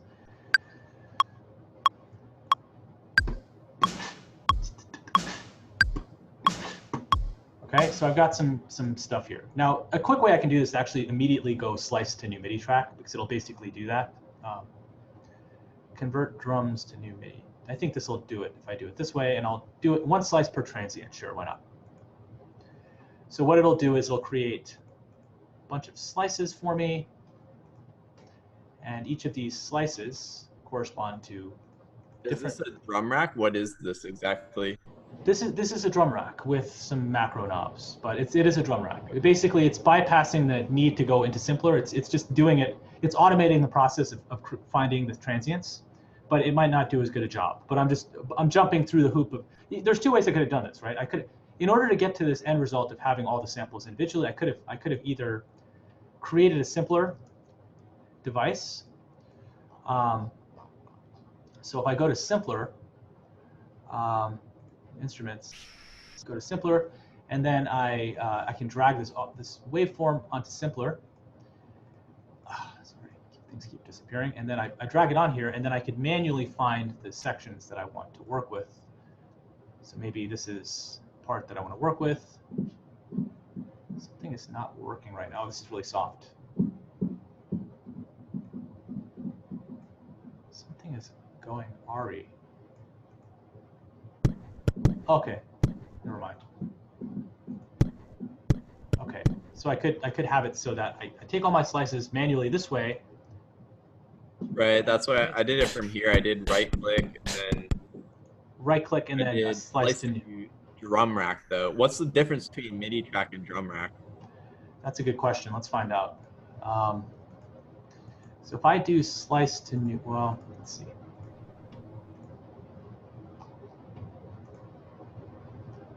If I do slice mode, okay, let me go back in time. If I do slice to new MIDI track, let's see what it does.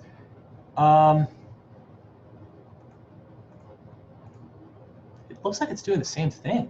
Yeah, it looks like the exact same. Yeah, that's weird. That's what I was also wondering about, but that's kind of beside the point, I guess. So if you slice this to a drum rack, you get this, you get it how you want it, and then you have all these individual slices, and they're processed in a specific way. Well, okay, for one thing, I would ask is, would you mind having them as separate? Because you could do this. You could have like a separate simpler for each one. You could essentially have like, you could essentially do this, where you have like one simpler here, right? You have another simpler here. You know what I mean? Like you could just take the simplers and have many simplers if you want to do that. Right. Or I think there also is this option to extract chains or something onto. But anyway, if you want to actually freeze the audio, I think what you want to do is, gosh. Oh, I know how to get the audio back from a MIDI. is kind of like a bounce, right? Bounce in place, kind of. Yeah, like you do that freeze flatten thing. But more so what I meant is like, so now, for instance, you have this drum rack that has all these samples on it. Yeah. And it's like, what if you wanted to reproduce the original sample from this drum rack? You would have to type in each MIDI note perfectly where Oh, each... no. Okay. What you have to do is this. Actually, if you zoom out, what's interesting about this is if you zoom out, you're actually, the entire sample is actually in every single slice. It's the same sample every single slice. Right. So like if you wanted to reproduce the original sample though, you would type each individual MIDI note, basically just in ascending order, You could do that, or you could just create a new slice that just the domain of the slice is everything. Oh, okay. So, but would that but what I'm saying is like if you made the domain of the slice the entire thing, would it have the processing on each individual slice? No. So if you wanted to That's actually, what I'm trying to get, where like I can slice it onto a drum rack and then I can process each one individually. So and then like reproduce it back to a full length sample. yeah. So In like very processed to my taste, if that makes sense. sure. So and what you Each want individual. exactly. So what you definitely want to do is exactly what you said. You'd want to basically create something that looked like this. Right. I see. So when I did that, it was just I felt like there was little gaps. Like there was gaps and stuff. Wait, really? so you made the, which one is this? How did you make this MIDI? Maybe this was the slice to, oh no, oh, I know how I did this. This was, okay. It's good that we're going all these different workflows. What I did to do this is I right click this and I click slice to new MIDI track. Oh, so that is like, so that MIDI there would be if you played the drum rack like Yes. perfect, right? Yes, so I think what you want to that's do. exactly what I need. And then you Yes. could bounce that. You could bounce that one. Yeah, exactly. This is inadvertently I discovered this is exactly what you want to do. Because, yeah. That's literally exactly what I was trying to figure out. Yeah. That's perfect. It's perfect because it keeps all the timings exact. Because like if you zoom in, Right, I'm sure right, like these timings are like exactly like down to the little millisecond. Because I was putting them in by myself, but like those little millisecond gaps, like you can hear them. Yes, absolutely. So this is actually, yeah, This I'm glad. is like a super beast way to process something. Totally, man. Yeah. You can do all kinds of cool sequencing stuff, and it's also just chromatic. It's just moving up one at a time. But the timings themselves are the real difficult thing to kind of figure out. So that's awesome. We figured out a use for this versus that, and there's definitely a use. So actually, maybe if we're on the drum, well, maybe. Okay, you know what, dude? Maybe if we're here on this slice, let's say we're on that original slice, and it finds all the slices. I need to find the original sample. Let's say I drag, I wonder, okay, I'm just thinking out loud here. I wonder if I drag the sample here and then I do slice to new MIDI track, if it actually is, oh, it actually is, this, okay. You remember where I thought it was the same thing? It actually is different. So slicing to new MIDI track is exactly the same thing as what we did over here, where we right click and you click slice to new MIDI track. Okay. So you can do.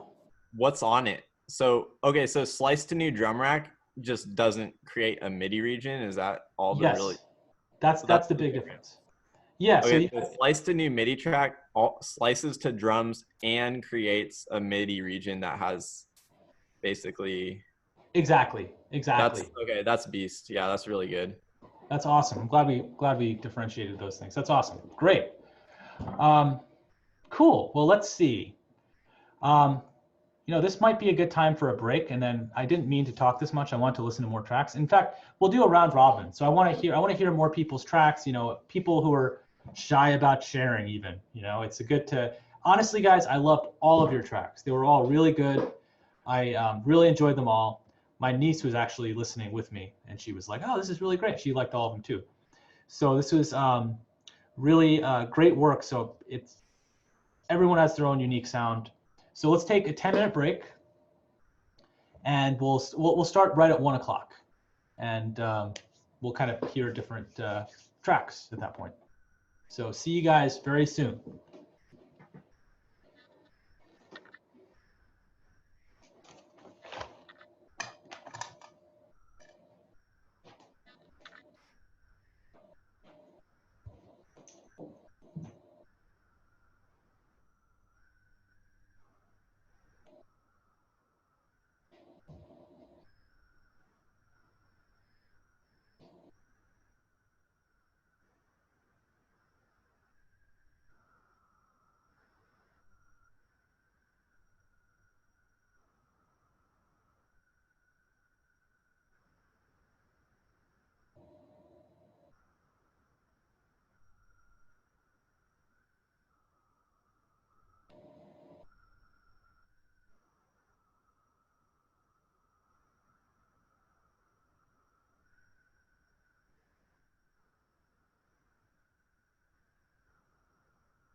It is showtime. Let's get the video started, and we're almost off.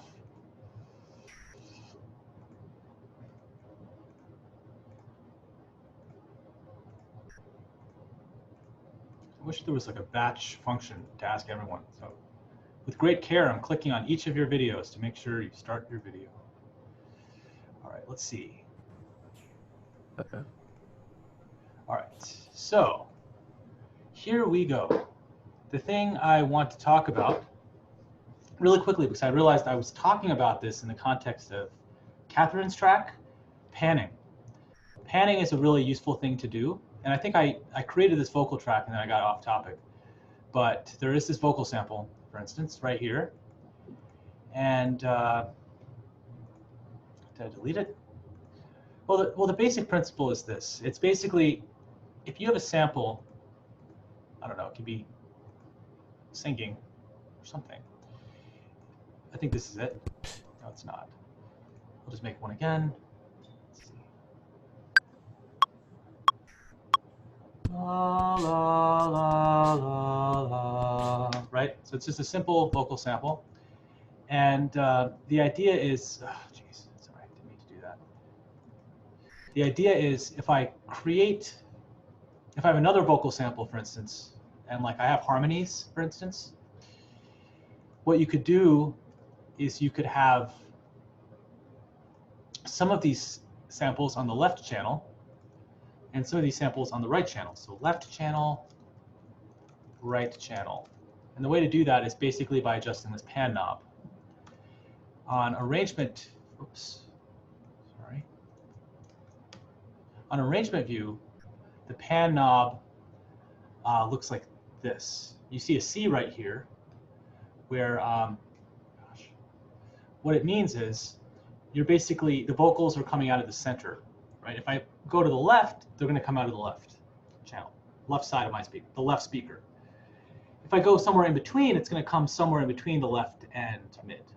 If I go all the way to the right, it's going to go all the way to the right speaker, etc. Of course, you're not going to be able to hear any of this because it seems as though all of the audio I get sent that gets broadcast over to you is in mono, meaning it gets summed to be only one channel instead of two channels, which is the way Zoom currently operates. But you might have a situation it's another way to free up space. So if you have two vocal samples and you have yourself layering you're singing, it might be a good idea to put one a little bit to the left and the other vocal sample a little bit to the right. Okay, that's something that you could do, and it'll kind of open up the space and it'll free up the sound a little bit because everything won't be coming down the center and it'll sound more balanced and the track will breathe a little more. Now you could apply this to drums as well. With drums, you can imagine an actual drum kit. You can imagine like your snares in the center, your kick, or it's slightly to the left. The kick drum is in the center. You know, you've got your ride cymbal on the right, I think. You've got your crash cymbal on the left, I think. You got your hi-hat on the left, right? You've got all these features, right? You could kind of spatialize these sounds in a similar way. So if you got a bunch of tracks, you could say, well, pretend this is my kick drum. You know, keep it in the center. It's the center. My snare, maybe I'll put it to the left a little bit. My hi-hat, I'll put to the right. It kind of creates a nice effect, which spatializes the sound. There are ways to access panning within the drum rack as well. So if you have a drum rack and you want to expose the chains, remember each individual instrument in that the drum cells are referencing, you could access the panning of those individual instruments this way. So you're like, oh, I want my kick to go and be in the center. I want my snare to be slightly to the left. I want this other clip to be slightly to the right. And that's a useful thing to do. It really makes your track sound more dynamic and lively because there's 3D, well, it's a bigger space that you're creating. Just like I was talking about delay, you know, you use delay to kind of make your track sound a little better. Use reverb to make your track sound a little better. Panning is also really important in this regard. So don't forget about it. Now, what I will say is the following. I want someone who hasn't, oh, let me check the chat really quickly. I was wondering, after you discussed panning, could you touch on how to possibly arrange the different audio devices we've covered, such as how to put EQ, compression, saturation, or delay devices in order, or how to arrange them? Sure. So EQ after compression is like more straightforward, because when you put the EQ after the compression, in fact, I have some slides on this on my 460 page. So if you EQ before you compress, you're really shaping the frequencies that end up getting into the compressor. So you could use this to your advantage to some degree. There's really no right and wrong answer. That's why it's sort of a more complicated topic. But compressors generate movement when they engage and disengage. So like, sidechain compression is a good example of this. You heard the pumping of the compressor, pump in and out. Now this is more of an advanced move to put EQ before compression. Tom Erb says that it can yield more specific results, but you have to be trained in it a little bit more to harness it correctly, because you might inadvertently. Now you got to remember, compression is not acting on a specific frequency. It's per se, but because it's acting on levels, the frequency content of a signal indirectly influences the compressor's behavior. So for instance, if you have a sound with a really high preponderance of low frequencies, the compressor will probably get triggered by those low frequencies, right? It's not really getting triggered by the low frequencies. It's getting triggered by the levels in the sound. But because the track level themselves are made up of low frequency components, it's those low frequency sounds that are actually triggering the compressor. So these are kind of things to keep in mind if you actually want to use an EQ before a compressor, because you might find that if you boost the lows, for instance, before you compress, all that work that you've done to just boost the lows will get negated when the compressor begins to engage, because it'll actually, if the lows get to such a high level that it causes the level of the signal to rise, the signal itself will attenuate by the compressor, through the compressor. So a simpler way to do it is just to put EQ before compression. EQ after compression. You don't have to think as much, because you do your compression and then you cut out the frequencies after the fact. But again, it's you might find yourself doing either one of these things. I hope that I'm not dissuading you from doing either one of those things. It's really ultimately the main point is to use your ears over everything else.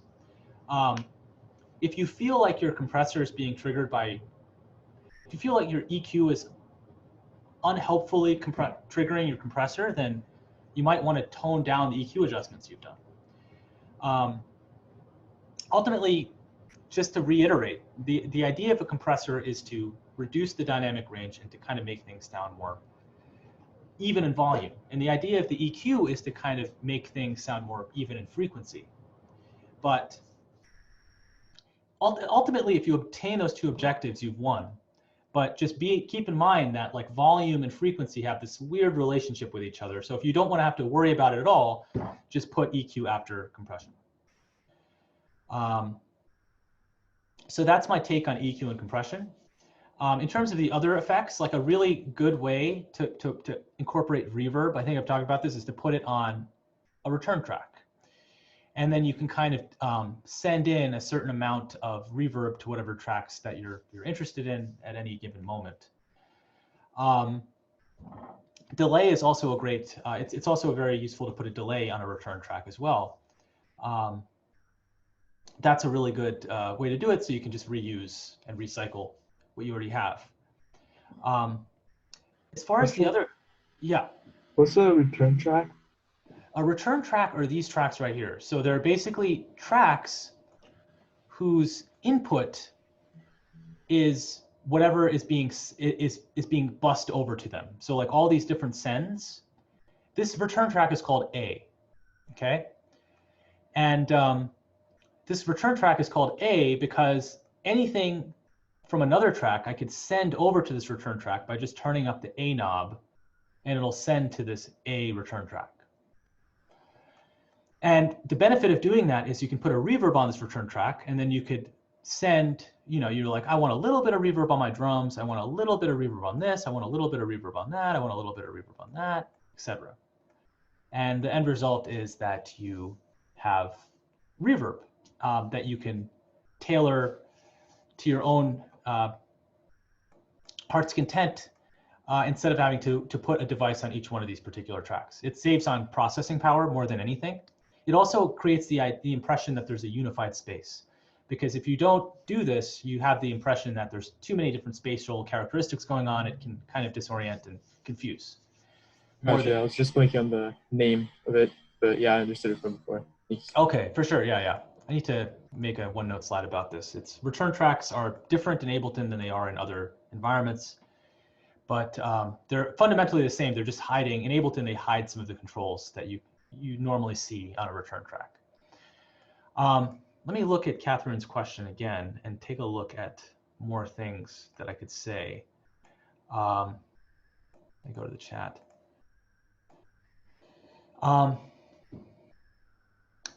Delay. Now there's a lot of creative uses for delay, like how you treat the order of delay, how you treat the order of reverb, and there's a lot of different stuff that you can do. But the most vanilla way that you could do it is the way we've just talked about. There are consequences to putting a reverb before a compressor, for instance, because you could get the sound that essentially when you engage the compressor on a really fast attack time and you have this reverb, you can get this, like I'll just show you a consequence of having a compressor after a reverb, which may or may not be what you want to do, but it's something that you might want to do for your own creative purpose. So I have, let's say I have a sound of like me going, I already have me singing right here, so I'll just use that. Too many tracks, this always happens. Let's see, this is a MIDI track. This is an audio track, I think. Okay, great. La, la, la. Oh, I'm not recording. I didn't choose the correct channel. Channel 30. Gosh, okay. La, la, la. Okay, so I've got a little sample right here. And if I put in a reverb right here, let's say I put in a reverb. Normally you wouldn't put a reverb before a compressor because the compressor will act on the reverb. But it could be something you want to do if you want like a really spacious effect, but you want, sorry, my cat is bothering me, one sec. Let me go to audio effects and let me go to reverb. And let me put a reverb right here. Okay, solo this. And let me grab, gosh, come on, kitty. All right. So let me grab a compressor and let me put it after this reverb. Now, if I make the attack time really fast, what's going to happen is that basically it's going to make everything closer. Like the reverb tail is the softest part of the sound, no, right? So what's going to happen is the whole thing is going to sound more reverberant in a way. To lower the threshold. Okay. So in some ways, you can actually, it's funny, if you do this, it's sort of, you're kind of working against yourself because you're making the sound even more reverberant than it began with. Like the attack itself is getting softer. Like you're losing the attack of the sound. And you're basically, the softer parts of the reverb tail are getting louder. And the louder parts of the, the louder parts of the original attack are getting softer. It's what's really happening.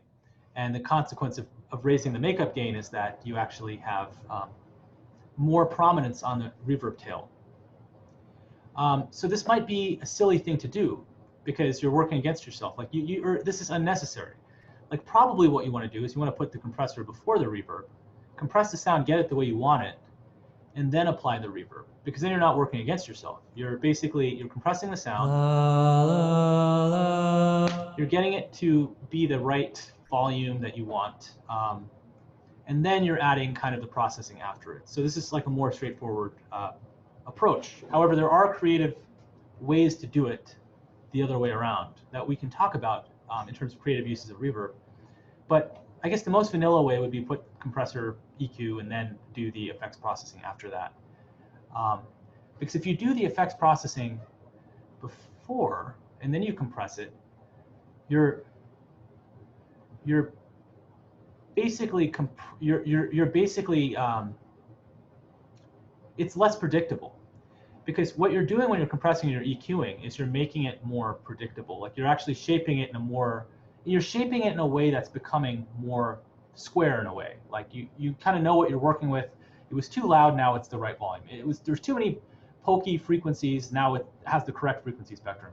So by having these kind of effects before you actually apply the other kind of more experimental effects, including reverb and delay, you kind of have more agency in knowing what to expect out of the whole process. With that being said, if you're going for something more generative and more random and more experimental, or even if you're just, there's nothing saying that you can't do it another way. Like there's always another way to do it. But I would say the most straightforward way is to have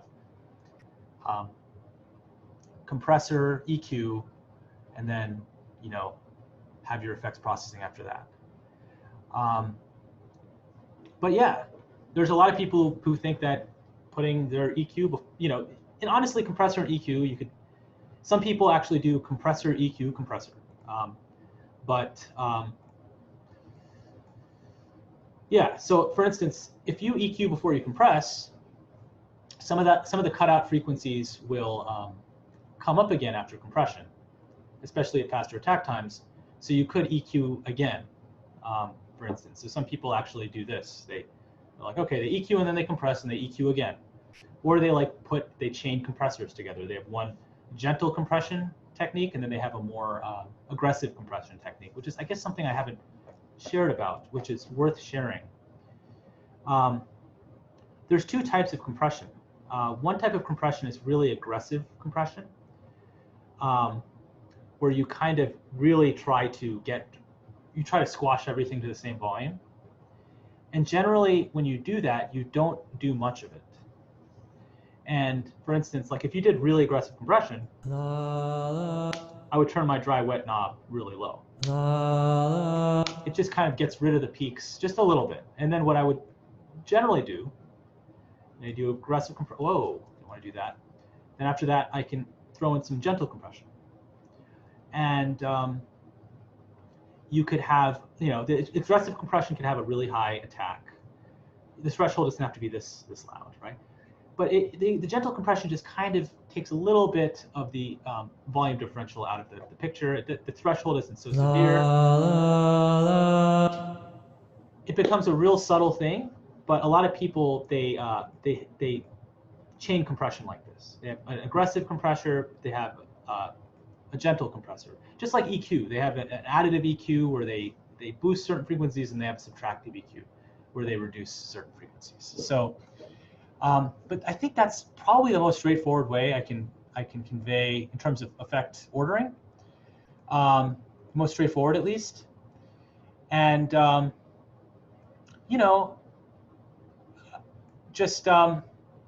won't go into levels too much today, but I'll just say, watch your meters, because I did hear a little distortion. Like, make sure you're not in the red. Like, you don't want to be over 0. Because what happens is this track will sound distorted, and it's going to get sent over to the master track, and then that distortion will carry over. And so you want your levels to be nice. They don't have to be really especially loud here, because you can always turn up over here. You have a lot of flexibility to turn up over here. So just like lower your level so you're not clipping. And you could always boost at the end. But you don't want the levels to be nasty over here. In truth be told, there's a lot of interesting reading on this, and we're in a digital world where we have a lot of flexibility, and there's all kinds of disagreements and discussions on different level, like the ideal optimal level that you can use. Truth be told, like the first rule of, I mean, the most stringent rule is just make sure you don't exceed 0. You know, ideally even leave more headroom than that, like 10 decibels, right? You don't need to approach the ceiling. It's nice to have more space. It'll save you time in the long run, because if you have everything really bumped up, you're gonna have to turn this down a lot. But instead, if you have everything kind of jacked down, it gives you more flexibility to work on the master channel, and it's not so choked, and you're not like struggling to get the level right. So there's a loudness war where everyone likes to bump everything up, but then you're fighting yourself, really. Just like do subtractive mixing, where you're reducing the levels instead of trying to add the levels. And that's just a quick rule of thumb. It can get really deep and technical, and I'm gonna talk more about this stuff over time. But yeah, I think if there's a couple of things I would recommend that you add, it's just a little bit more. I mean, not you, Catherine. I mean everyone everyone. Just add a little more grit to some of your sounds so that they're present more. Like just a little reverb, a little saturation, delay, something to color it, and then add some panning to kind of widen the stereo image. And you know, as you're figuring this out, EQ and compress so that you're getting the levels correct. And if you feel like you're peaking all the time and you can't find a good average level, throw a compressor on there, and then you'll have more success in adjusting these levels. So that is basically the advice that I would give in a nutshell. But if you have any questions along these lines, just please ask, and I will do my best to answer. It's hard to give hard and fast rules, but I'd say these are pretty good hard and fast rules. Yeah. Yeah, definitely. So, and understand that with the EQ compression debate, people have, honestly, I'm making a big difference between the two. You could honestly do it either way, and it probably won't even affect you. But there's so many articles online about why one is advantageous over the other, and so many. There's this website called Gear Sluts, if you've ever been on it. It's a great website. Genius producers and mixing engineers who are, if you're ever trying to set up a home studio, like these people like on these forums, they do it professionally, and they're industry renowned, and they have huge arguments about this, and they can't ever come to the right agreement. But it's I think effects processing definitely makes sense to be put later on for sure. But we will go over certain exceptions in that regard. Well, anyway, let's see. Why don't we start doing some listening? So is there anyone that would like to have their audio played today? Maybe someone preferably who hasn't ever had their audio played before. It doesn't have to be this week's. It can be last week's. It doesn't really matter to me. It's just a platform to share your work and to share it with the class. In fact, I do want to emphasize that I don't know. As we go on, like I'm just looking for like another minute and a half of musical material. You could actually continue working on a track that you've worked on before. I wouldn't object to that. So if like, let's say some people, they actually just end up writing a full track that's like 2 to 3 minutes in length or more. Some people, they write like a minute's worth of music. If you'd like, you could write a minute's worth of music, a continuation of last week's minute's worth of music, and expand on that, if that's something you want to do. Totally fine with that. And yeah, the final project will just be like one as polished as you can make it track, and it's really it's really for your own edification. So you walk away here with something that you're proud of. So we'll make it. We'll try to get this so that you get it to your satisfaction. It's really, you guys are the ones we're trying to make happy. It's not really about the grade. It's about making music you're happy with. So anyway, let's any volunteers play some music? I volunteer. You volunteer, I know, but you played last week, so I want you to play. But let's see. Anyone? First, I'll try to get someone who hasn't played at all. Anyone? Can I ask a question first? Sure. It's this. I think I know your name. You're Richard, aren't you? Yeah. Ah, I'm getting better at this. All right, awesome. So two actually. So are we gonna be? This is from like an earlier comment. I don't know if it's answered. Like, are we demoing one or two, or what you choose? Oh, it's whatever you choose. It can be. Oh, I didn't even read the chat. Is this going on? Is the chat going crazy right now? No. Okay, yeah, it can be whatever you want. It's really your platform to share. It doesn't have to be this week's. It can be last. It can be anything you want to share. Yeah, and then for homework too, I tried using Simpler for my sample, Mm-hmm. and I followed the step, but it just like didn't work like I wanted it to, because when you put the Simpler and then when you put that like 2 minute long song, then um, it's hard to edit it as opposed to if you were to just put the entire like audio file and then just change that, but then you can't use Simpler. Like I wasn't sure what the correct step was.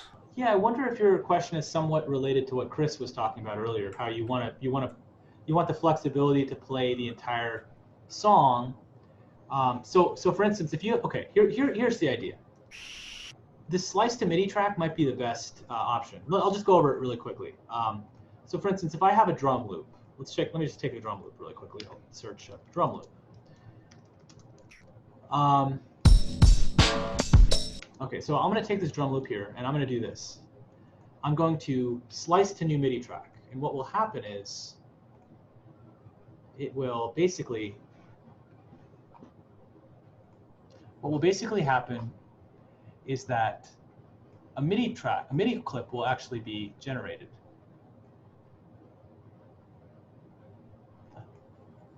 Wait a second, sorry, I'm just going to delete a bunch of stuff. It's just too much. I can't take it anymore.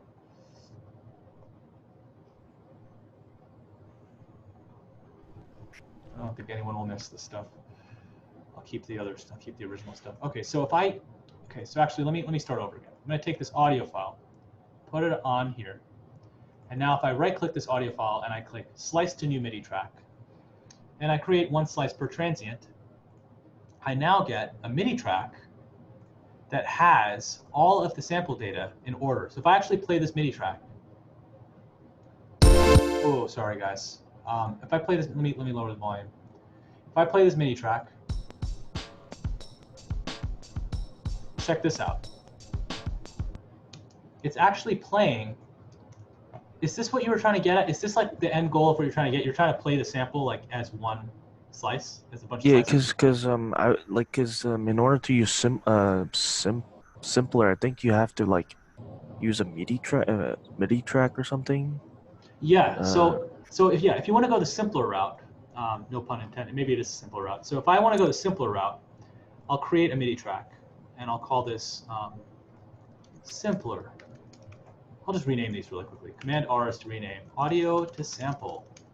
And then right here is sliced audio, sliced MIDI. And right here, I'm going to take this simpler. I'm going to take an instrument, a simpler. I'm going to drag it on over here. Excuse me. And I have my simpler. Okay. I'm going to drag this audio here.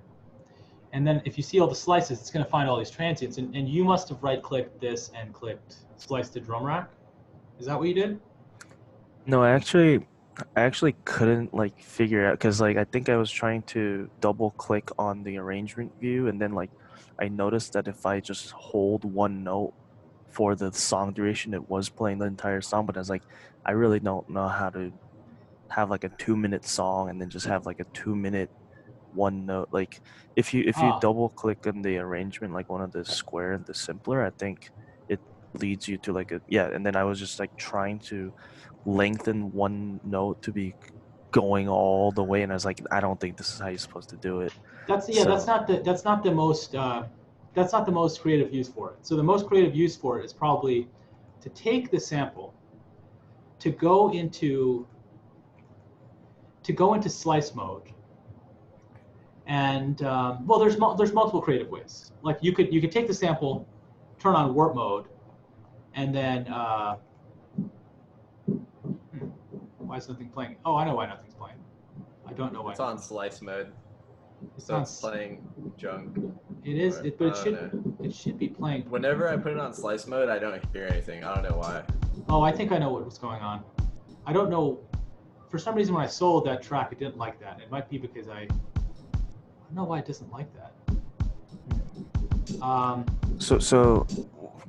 Just recapping. So if you if you have an original like audio file that you want to use simpler for, you would slice them up and then do the whole process, and then the sliced MIDI will be what you'll be using. Like in the controls, you'll be like manipulating stuff, and that'll Yes. be okay. Yes. Okay. That is okay. Here's the thing though. There's two ways. There's several things I got to say about that. Classic mode does have a good use. Let's say you have a sample, and you want to just play it at different pitches. It does have a use by doing that. So you can just create MIDI clips. You can create MIDI notes, and it'll just play through all of those notes, right? Right? There is a certain use for that, right? But if you're trying to get it so that it actually plays, so you can actually like play the different slices individually, what you'll want to do is you actually have to slice up the audio even further than how it appears on sampler. So there's two ways to do that. You can bypass simpler altogether. You could right click the audio in arrangement view and click slice to new MIDI track.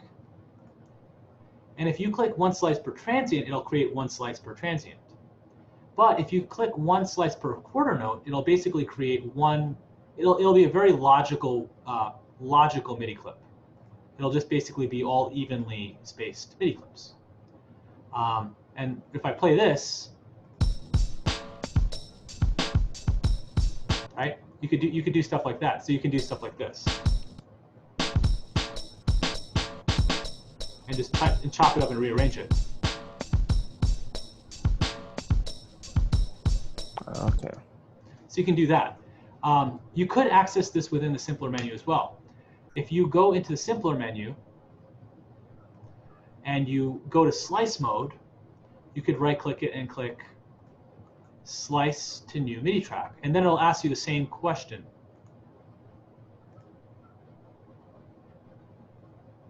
Oh, it doesn't actually ask you the same. It just slices it. I think that's the difference between, like, when you slice from simpler, you're kind of allowed to arrange your transients. Yes, exactly. That is the difference. And the concept, I think that's what's useful about it. That's what's useful. Exactly. That's what's useful about it. But it doesn't allow you to create evenly spaced drum loops like this. Oh no, sorry, not like that. But it's useful because it allows you to create, exactly the slices that you want to create. It slices it exactly the way you want, and then you can do stuff like whatever you want to do, and just rearrange it to your heart's content.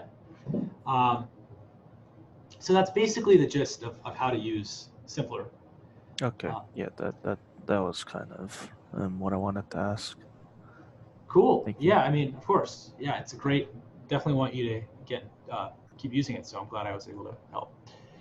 Let's see. All right, we have one volunteer, but we need a volunteer who's never gone before. So anyone? Let me see. I'm just gonna call in random people just to see how they're feeling. Carlos. Or actually, is Carlos here? He left. Oh, okay. Well, he looks like he's in the room, but. I mean, I haven't gone, have I? Oh yeah, Richard. Great, let's go, Richard. Okay. Yeah, I haven't been attending the live lecture, so I don't know if my homework one was shared. Like, do you guys still share without the student being here, or does the student have to be here? It's usually the student is here. I haven't shared. Yeah, man, it's probably really early where you are right now. You're a trooper for coming to class. Yeah, I just wanted to ask the question about simpler, and I really didn't get a good opportunity to go ask. I was just kind of waiting until. What time is it there right now? 5:35 a.m. Oh my Where God. are you? Korea. Korea. Cool. Now, class. Now that is dedication, my class, right here. Yeah, everyone follow Richard's example. All right, let's take a look. I have to go onto. I always forget. So you can see me struggle with Canvas. See, you're not the only one struggling with Canvas. I'm my fair share of struggles. I guess I have to go to. I mean, I guess discussions. Oh yeah, discussions is probably the way to go. Homework 1 discussion.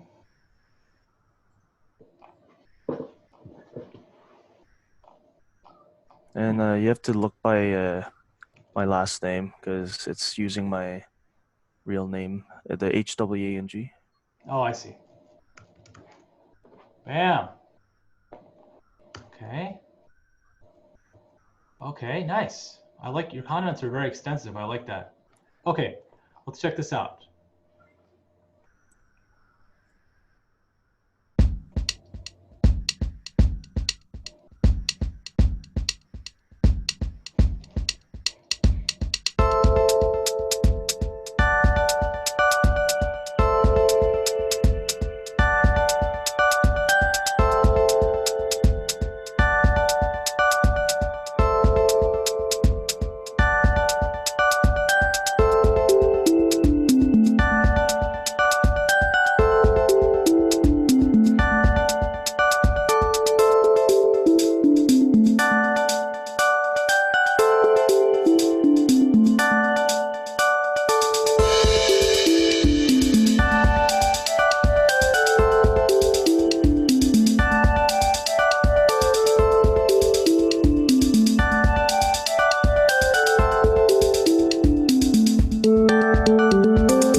Hey, nice.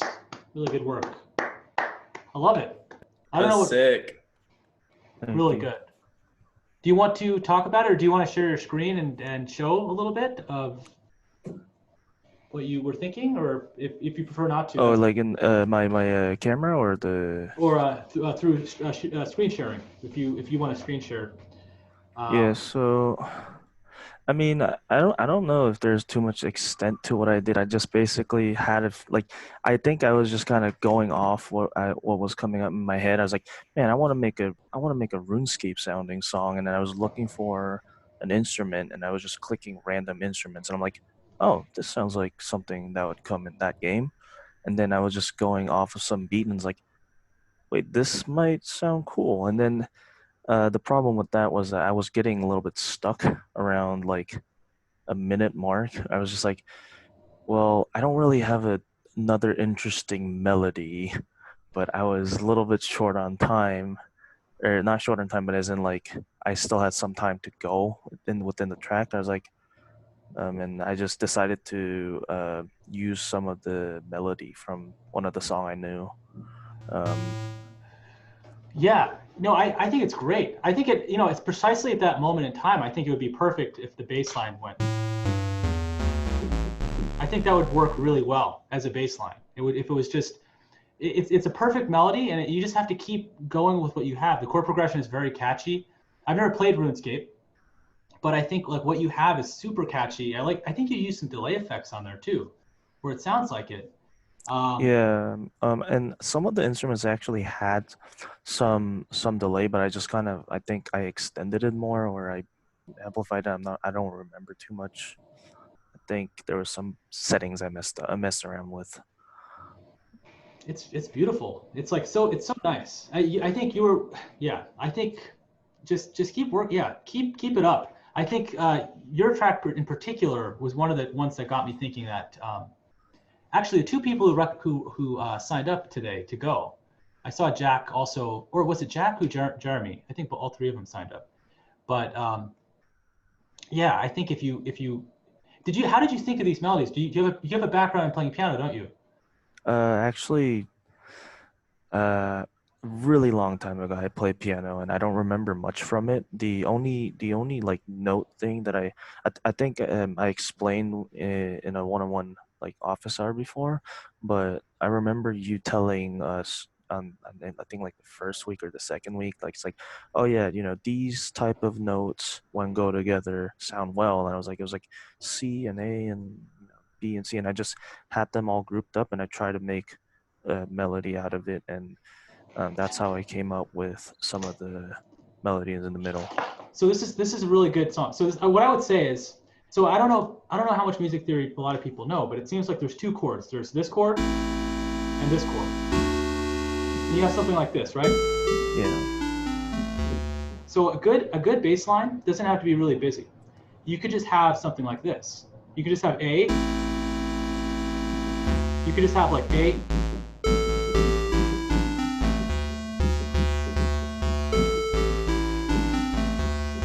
Because like the bass note of the chords that you use could serve as the bass function. And I think it'll just add some more low impact, but you could literally, because your melody has a pentatonic kind of feel to it, it would work really well as a bass line as well. And I'm really impressed with your track. I think it sounds really good, but that's the only thing I could really think of if you were to continue developing it. It's very nice sounding. Very nice. Thank you. You have a good sense of melody. I feel like I cannot take credit for coming up for that music theory knowledge I gave you. I can't take credit for that melody you came up with, because it seems very intuitive. It seems like you heard it in your head and you just were able to translate it and come up with it. So it's very good. Yeah. So great. Well, let's give Richard another round of applause for not only coming to class when it's like 5 a.m. or 2 a.m., but for playing a great track.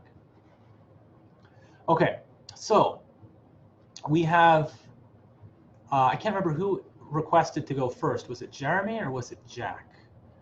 Let's see. Let me check out the chat. I never requested to go. I didn't. It was Jeremy who said it in the chat. I didn't say. I was the other person. Hey, what does gas mean? Like fire. Oh, okay. Like, nice. Yeah. I agree. I like it. I like these. Yeah, learn something new every day. All right, so let's get Jeremy up on the board. Let's see. Search Jeremy. And Jeremy. I'm also seeing all of Jeremy's comments. Okay, great.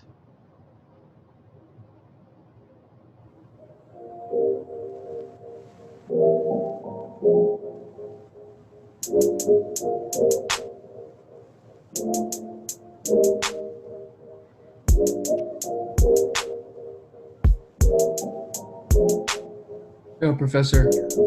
Oh yeah. I think he said in the chat he wants to do his second one. Oh, I see. Okay, cool. Yeah. Okay, cool. I was feeling it. I remember this one. Jeremy.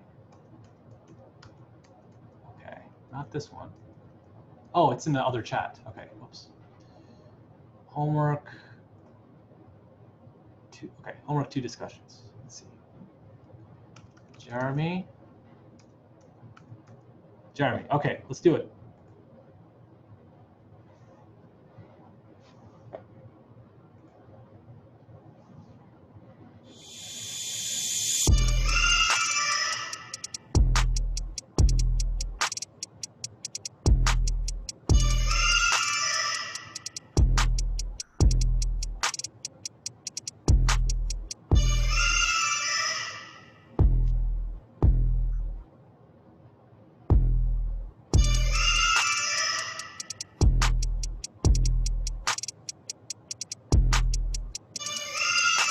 So I think Jeremy said it's not playing correctly. Oh, it's not. Yeah, he wants to do it through screen sharing audio. Oh, I'm not actually screen sharing at all. I'm sorry. No, All right, no, he said you he are. said He it wants to didn't. share it. Yeah, Oh, he said it didn't export properly, so he probably wants to share like the full version on his laptop. Oh, okay. Oh, sure. Absolutely. Let's switch screens. Stop share. All right, go for it.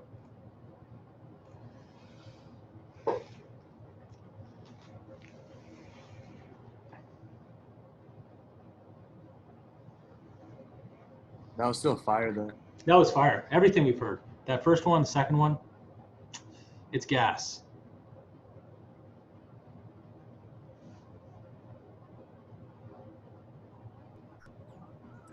We don't hear. Not able to hear. Oh, did you click share computer audio before you shared your screen? Here, I'll just. Oh yeah, it's on the bottom left. When that screen pops up. All right. It kicked you off the screen sharing, so you're gonna have to screen share it again and do it with that.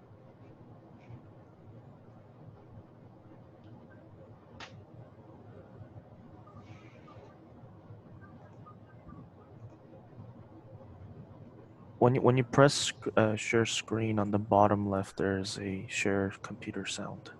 Yeah, exactly. All right.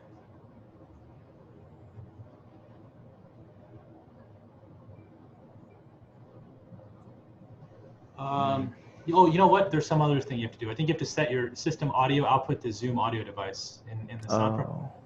Maybe in the bottom right, if you right click it, maybe the option will appear. Or right click it and see if there's another. I think there's other options that will appear. And then go to sound settings, open sound settings at the top. And then go instead of speaker Realtek. Oh yeah, and click speaker Realtek. Oh, that's the only option? That's weird. That is weird. Can you open it within Ableton? Because maybe your computer doesn't allow you to use the Zoom audio device unless it's. Yeah, for me, the Zoom audio device doesn't appear on my system. It only appears in Ableton. That's weird that it wasn't working though. I don't know what's going on. I feel like we should be able to hear it just if he plays it, because when you share a screen, like, yeah. Oh, he might has be to do a sharing check through. mark. Okay, he might be sharing through desktop. That's right. That if you share through desktop, I don't think it plays through sound. You have to like share the specific window. I think that's what it is. I'm Oh, not okay. sure. So share all the window. Like just so if you click the green share button and then you click the checkbox in the bottom left to share computer audio, just when you're selecting which window to share, just click the top left one. Just don't change it, and then click share. Wait, let me try while he tries to get it working. You can I think you can interrupt other people's screen share, right? No. Well, it's not like it won't. It's complicated. So if you're screen sharing, like he won't be able to. He'll be able to screen share, but like we'll only be able to see one. We'll be able to choose who we're seeing. Yeah, let me screen share for like 3 seconds and let me see if you can hear the sound. Cool.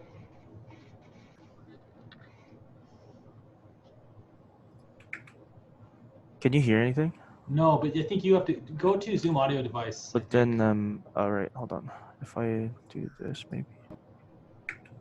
Oh yeah. Yeah, we can hear it now. So I guess you didn't press that button? I'm not sure. I'm not sure. I don't know.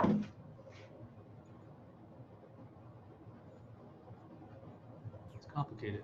Well, I mean, worst comes to worst, you can probably reply to your post, Jared, and then just or not Jared, Jeremy, and then. Oh, he just sent me one. So let me see. Okay. No, he just sent the Google Drive one to me. Let's take a look. Let's listen to it, and we're going a little over, but I think we're all in the mood for some heat right now.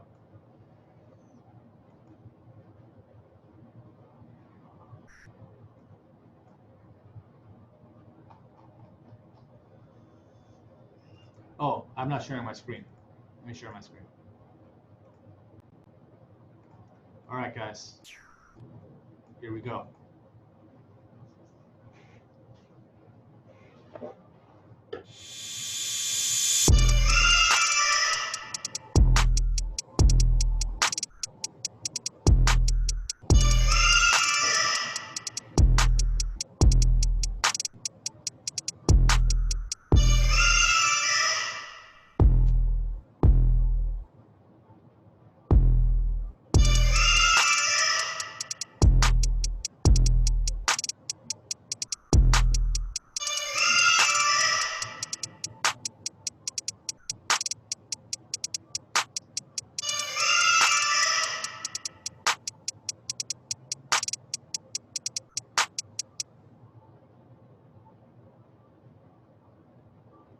He says that the melody plays on his computer, but not on file for others. That's It might have to do with the channels. collect like- all. Well, Okay, so- it might have to do with stereo and mono. Oh, melody. Did you not export it? Maybe you didn't select all before you exported?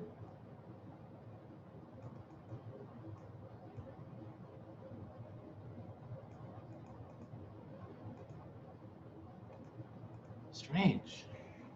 He says that he thinks that might have been the problem. Yeah, just Command A and then an arrangement, and that should hopefully capture everything. Doesn't collect all already kind of do that? Do you have to select all and then do collect all and save, or? No, well, no, collect all and save is totally different mechanic. Collect all and save really refers to saving the project, but exporting refers to the actual just rendering the audio file itself. So collect all and save won't actually export anything. It'll just save all the project files in the folder.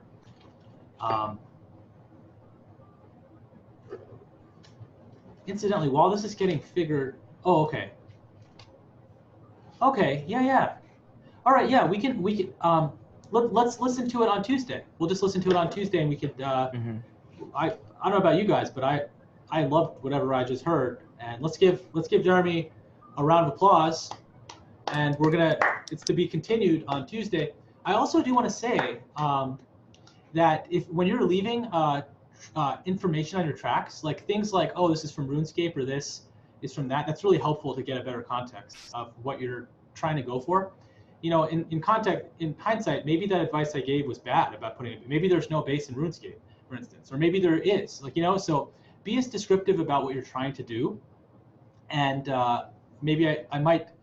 I'll try my best to take into account all of these things and just be as descriptive as you possibly can, and it'll be more helpful for everyone in that regard. So, screenshots, embed everything, and if you haven't done it, just go back and fix it. Just edit the submission and make it so that it's correct, and add descriptiveness and whatever you want to do. So with that being said, guys, great work, and looking forward to next Tuesday. It's already week 4, is it? It's week 4. It's wild. This semester, this session is just going by. Yeah, just keep up the good work, and looking forward to seeing you guys all very soon. And I'll look up what an Edgeville type beat is, as well as RuneScape. So I'll be sticking around if you guys want to ask any questions or anything. And if not, I'm always happy to meet over office hours. Thank you. My pleasure. Take care, Professor. Take care. Yeah, I have a quick question. Sure. About panning. So like when I'm not really good with the pan audio effect. What I would do was use utility, and I would like automate the left and right. Is there a big difference between doing that and panning? No, not at all. As far as I can tell, they're exactly the same. Utility just encapsulates some other functions into it as well, but I think it should do the same exact thing. What's your rationale behind using utility? You use utility already for other things like gain staging? I just when I was first getting into Ableton, I didn't know what was what, right? So when I found utility and I was like, oh, this has left to right, I would just do that. And then I like figured out what panning was, but I just stuck with utility because I could automate it. So like, it was so crazy automating it. Oh, you know what? I might have spoken too soon because I think utility actually does have some additional panning parameters that you could do. I have to brush up on this. Let me see. The width is 0. I guess what you can well, I guess there are some other parameters now that I'm looking at it. Like you could set the Here's the balance. I would just mess with the balance. Oh, okay. Oh, I see. Oh, right. Okay. Yeah. I totally would imagine that these are identical. But yeah, that's cool. I love this device because often, especially for leveling stuff, I always find that things come in too hot or too cold, and it just makes it nice in that regard. Yeah, let me know what you think of the song I made too. I made it on Tuesday right after class, and I was like so surprised of like how good it sounded in just a little time. So give me like constructive criticism and everything too, because I really like it a lot. I want to know that part's out of it. Absolutely, yeah. I'm excited to listen to it. I really liked your last track, and so I'm excited to hear it and comment on this one too. And yeah, how did your show go, by the way? I wasn't able to make it. Really fun. It was really fun. That's awesome, man. Like, what was it? What like? How does something like that even work? Did you have to set up a specific thing to make it the audio quality work correctly and everything? I have like an audio interface. I'll connect to my mixer, and then I'll connect that to my laptop, and then I have like a webcam. I have like a projector too from like my high school that I got, and like so I have like a whole setup with like lights and everything. Like my equipment has these lights that flicker, so I like had that too. So what's this show about? I did like a live stream. Oh, like, yeah, I think I can get a sense of what it's like. I see it on Twitch, like people live DJing. Is that something like that? Yeah, it was just like that. Oh, okay. But it was like my own mix, like my unique songs, my own trans. Fantastic, man. That's so cool. Well, let me know when the next one is. I want to check it out, and I'll definitely comment on this track. And so yeah, it's great stuff, man. I think you're really. You've helped me so much in just little time. Like just like learning just the reverb, just teaching me that little things like like last class just like taught me so much. Just every little detail like taught me so much already. Oh, I really appreciate that, man. Thank you. I used some of that reverb knowledge recently too. It's amazing how many functions there are. So it's fun it's cool to be tasked with teaching a class like this because I inadvertently learned so much because there's just so many features and it's hard to actually have the patience to look through every single one unless you're kind of forced to sometimes. So it's I'm glad, man. I'm really glad, and I'm excited to see how you put it to use on that track. Yeah, awesome. Yeah, I'm taking notes and everything. Like I'm really into it. That's great, man. What's your I forget. What's your background before this class? I mean, I've been with music a long time, like my whole life, playing guitar since I was like in second grade. So I got really into music then. I used to like perform at places with my teacher. She would set up groups. So I was like really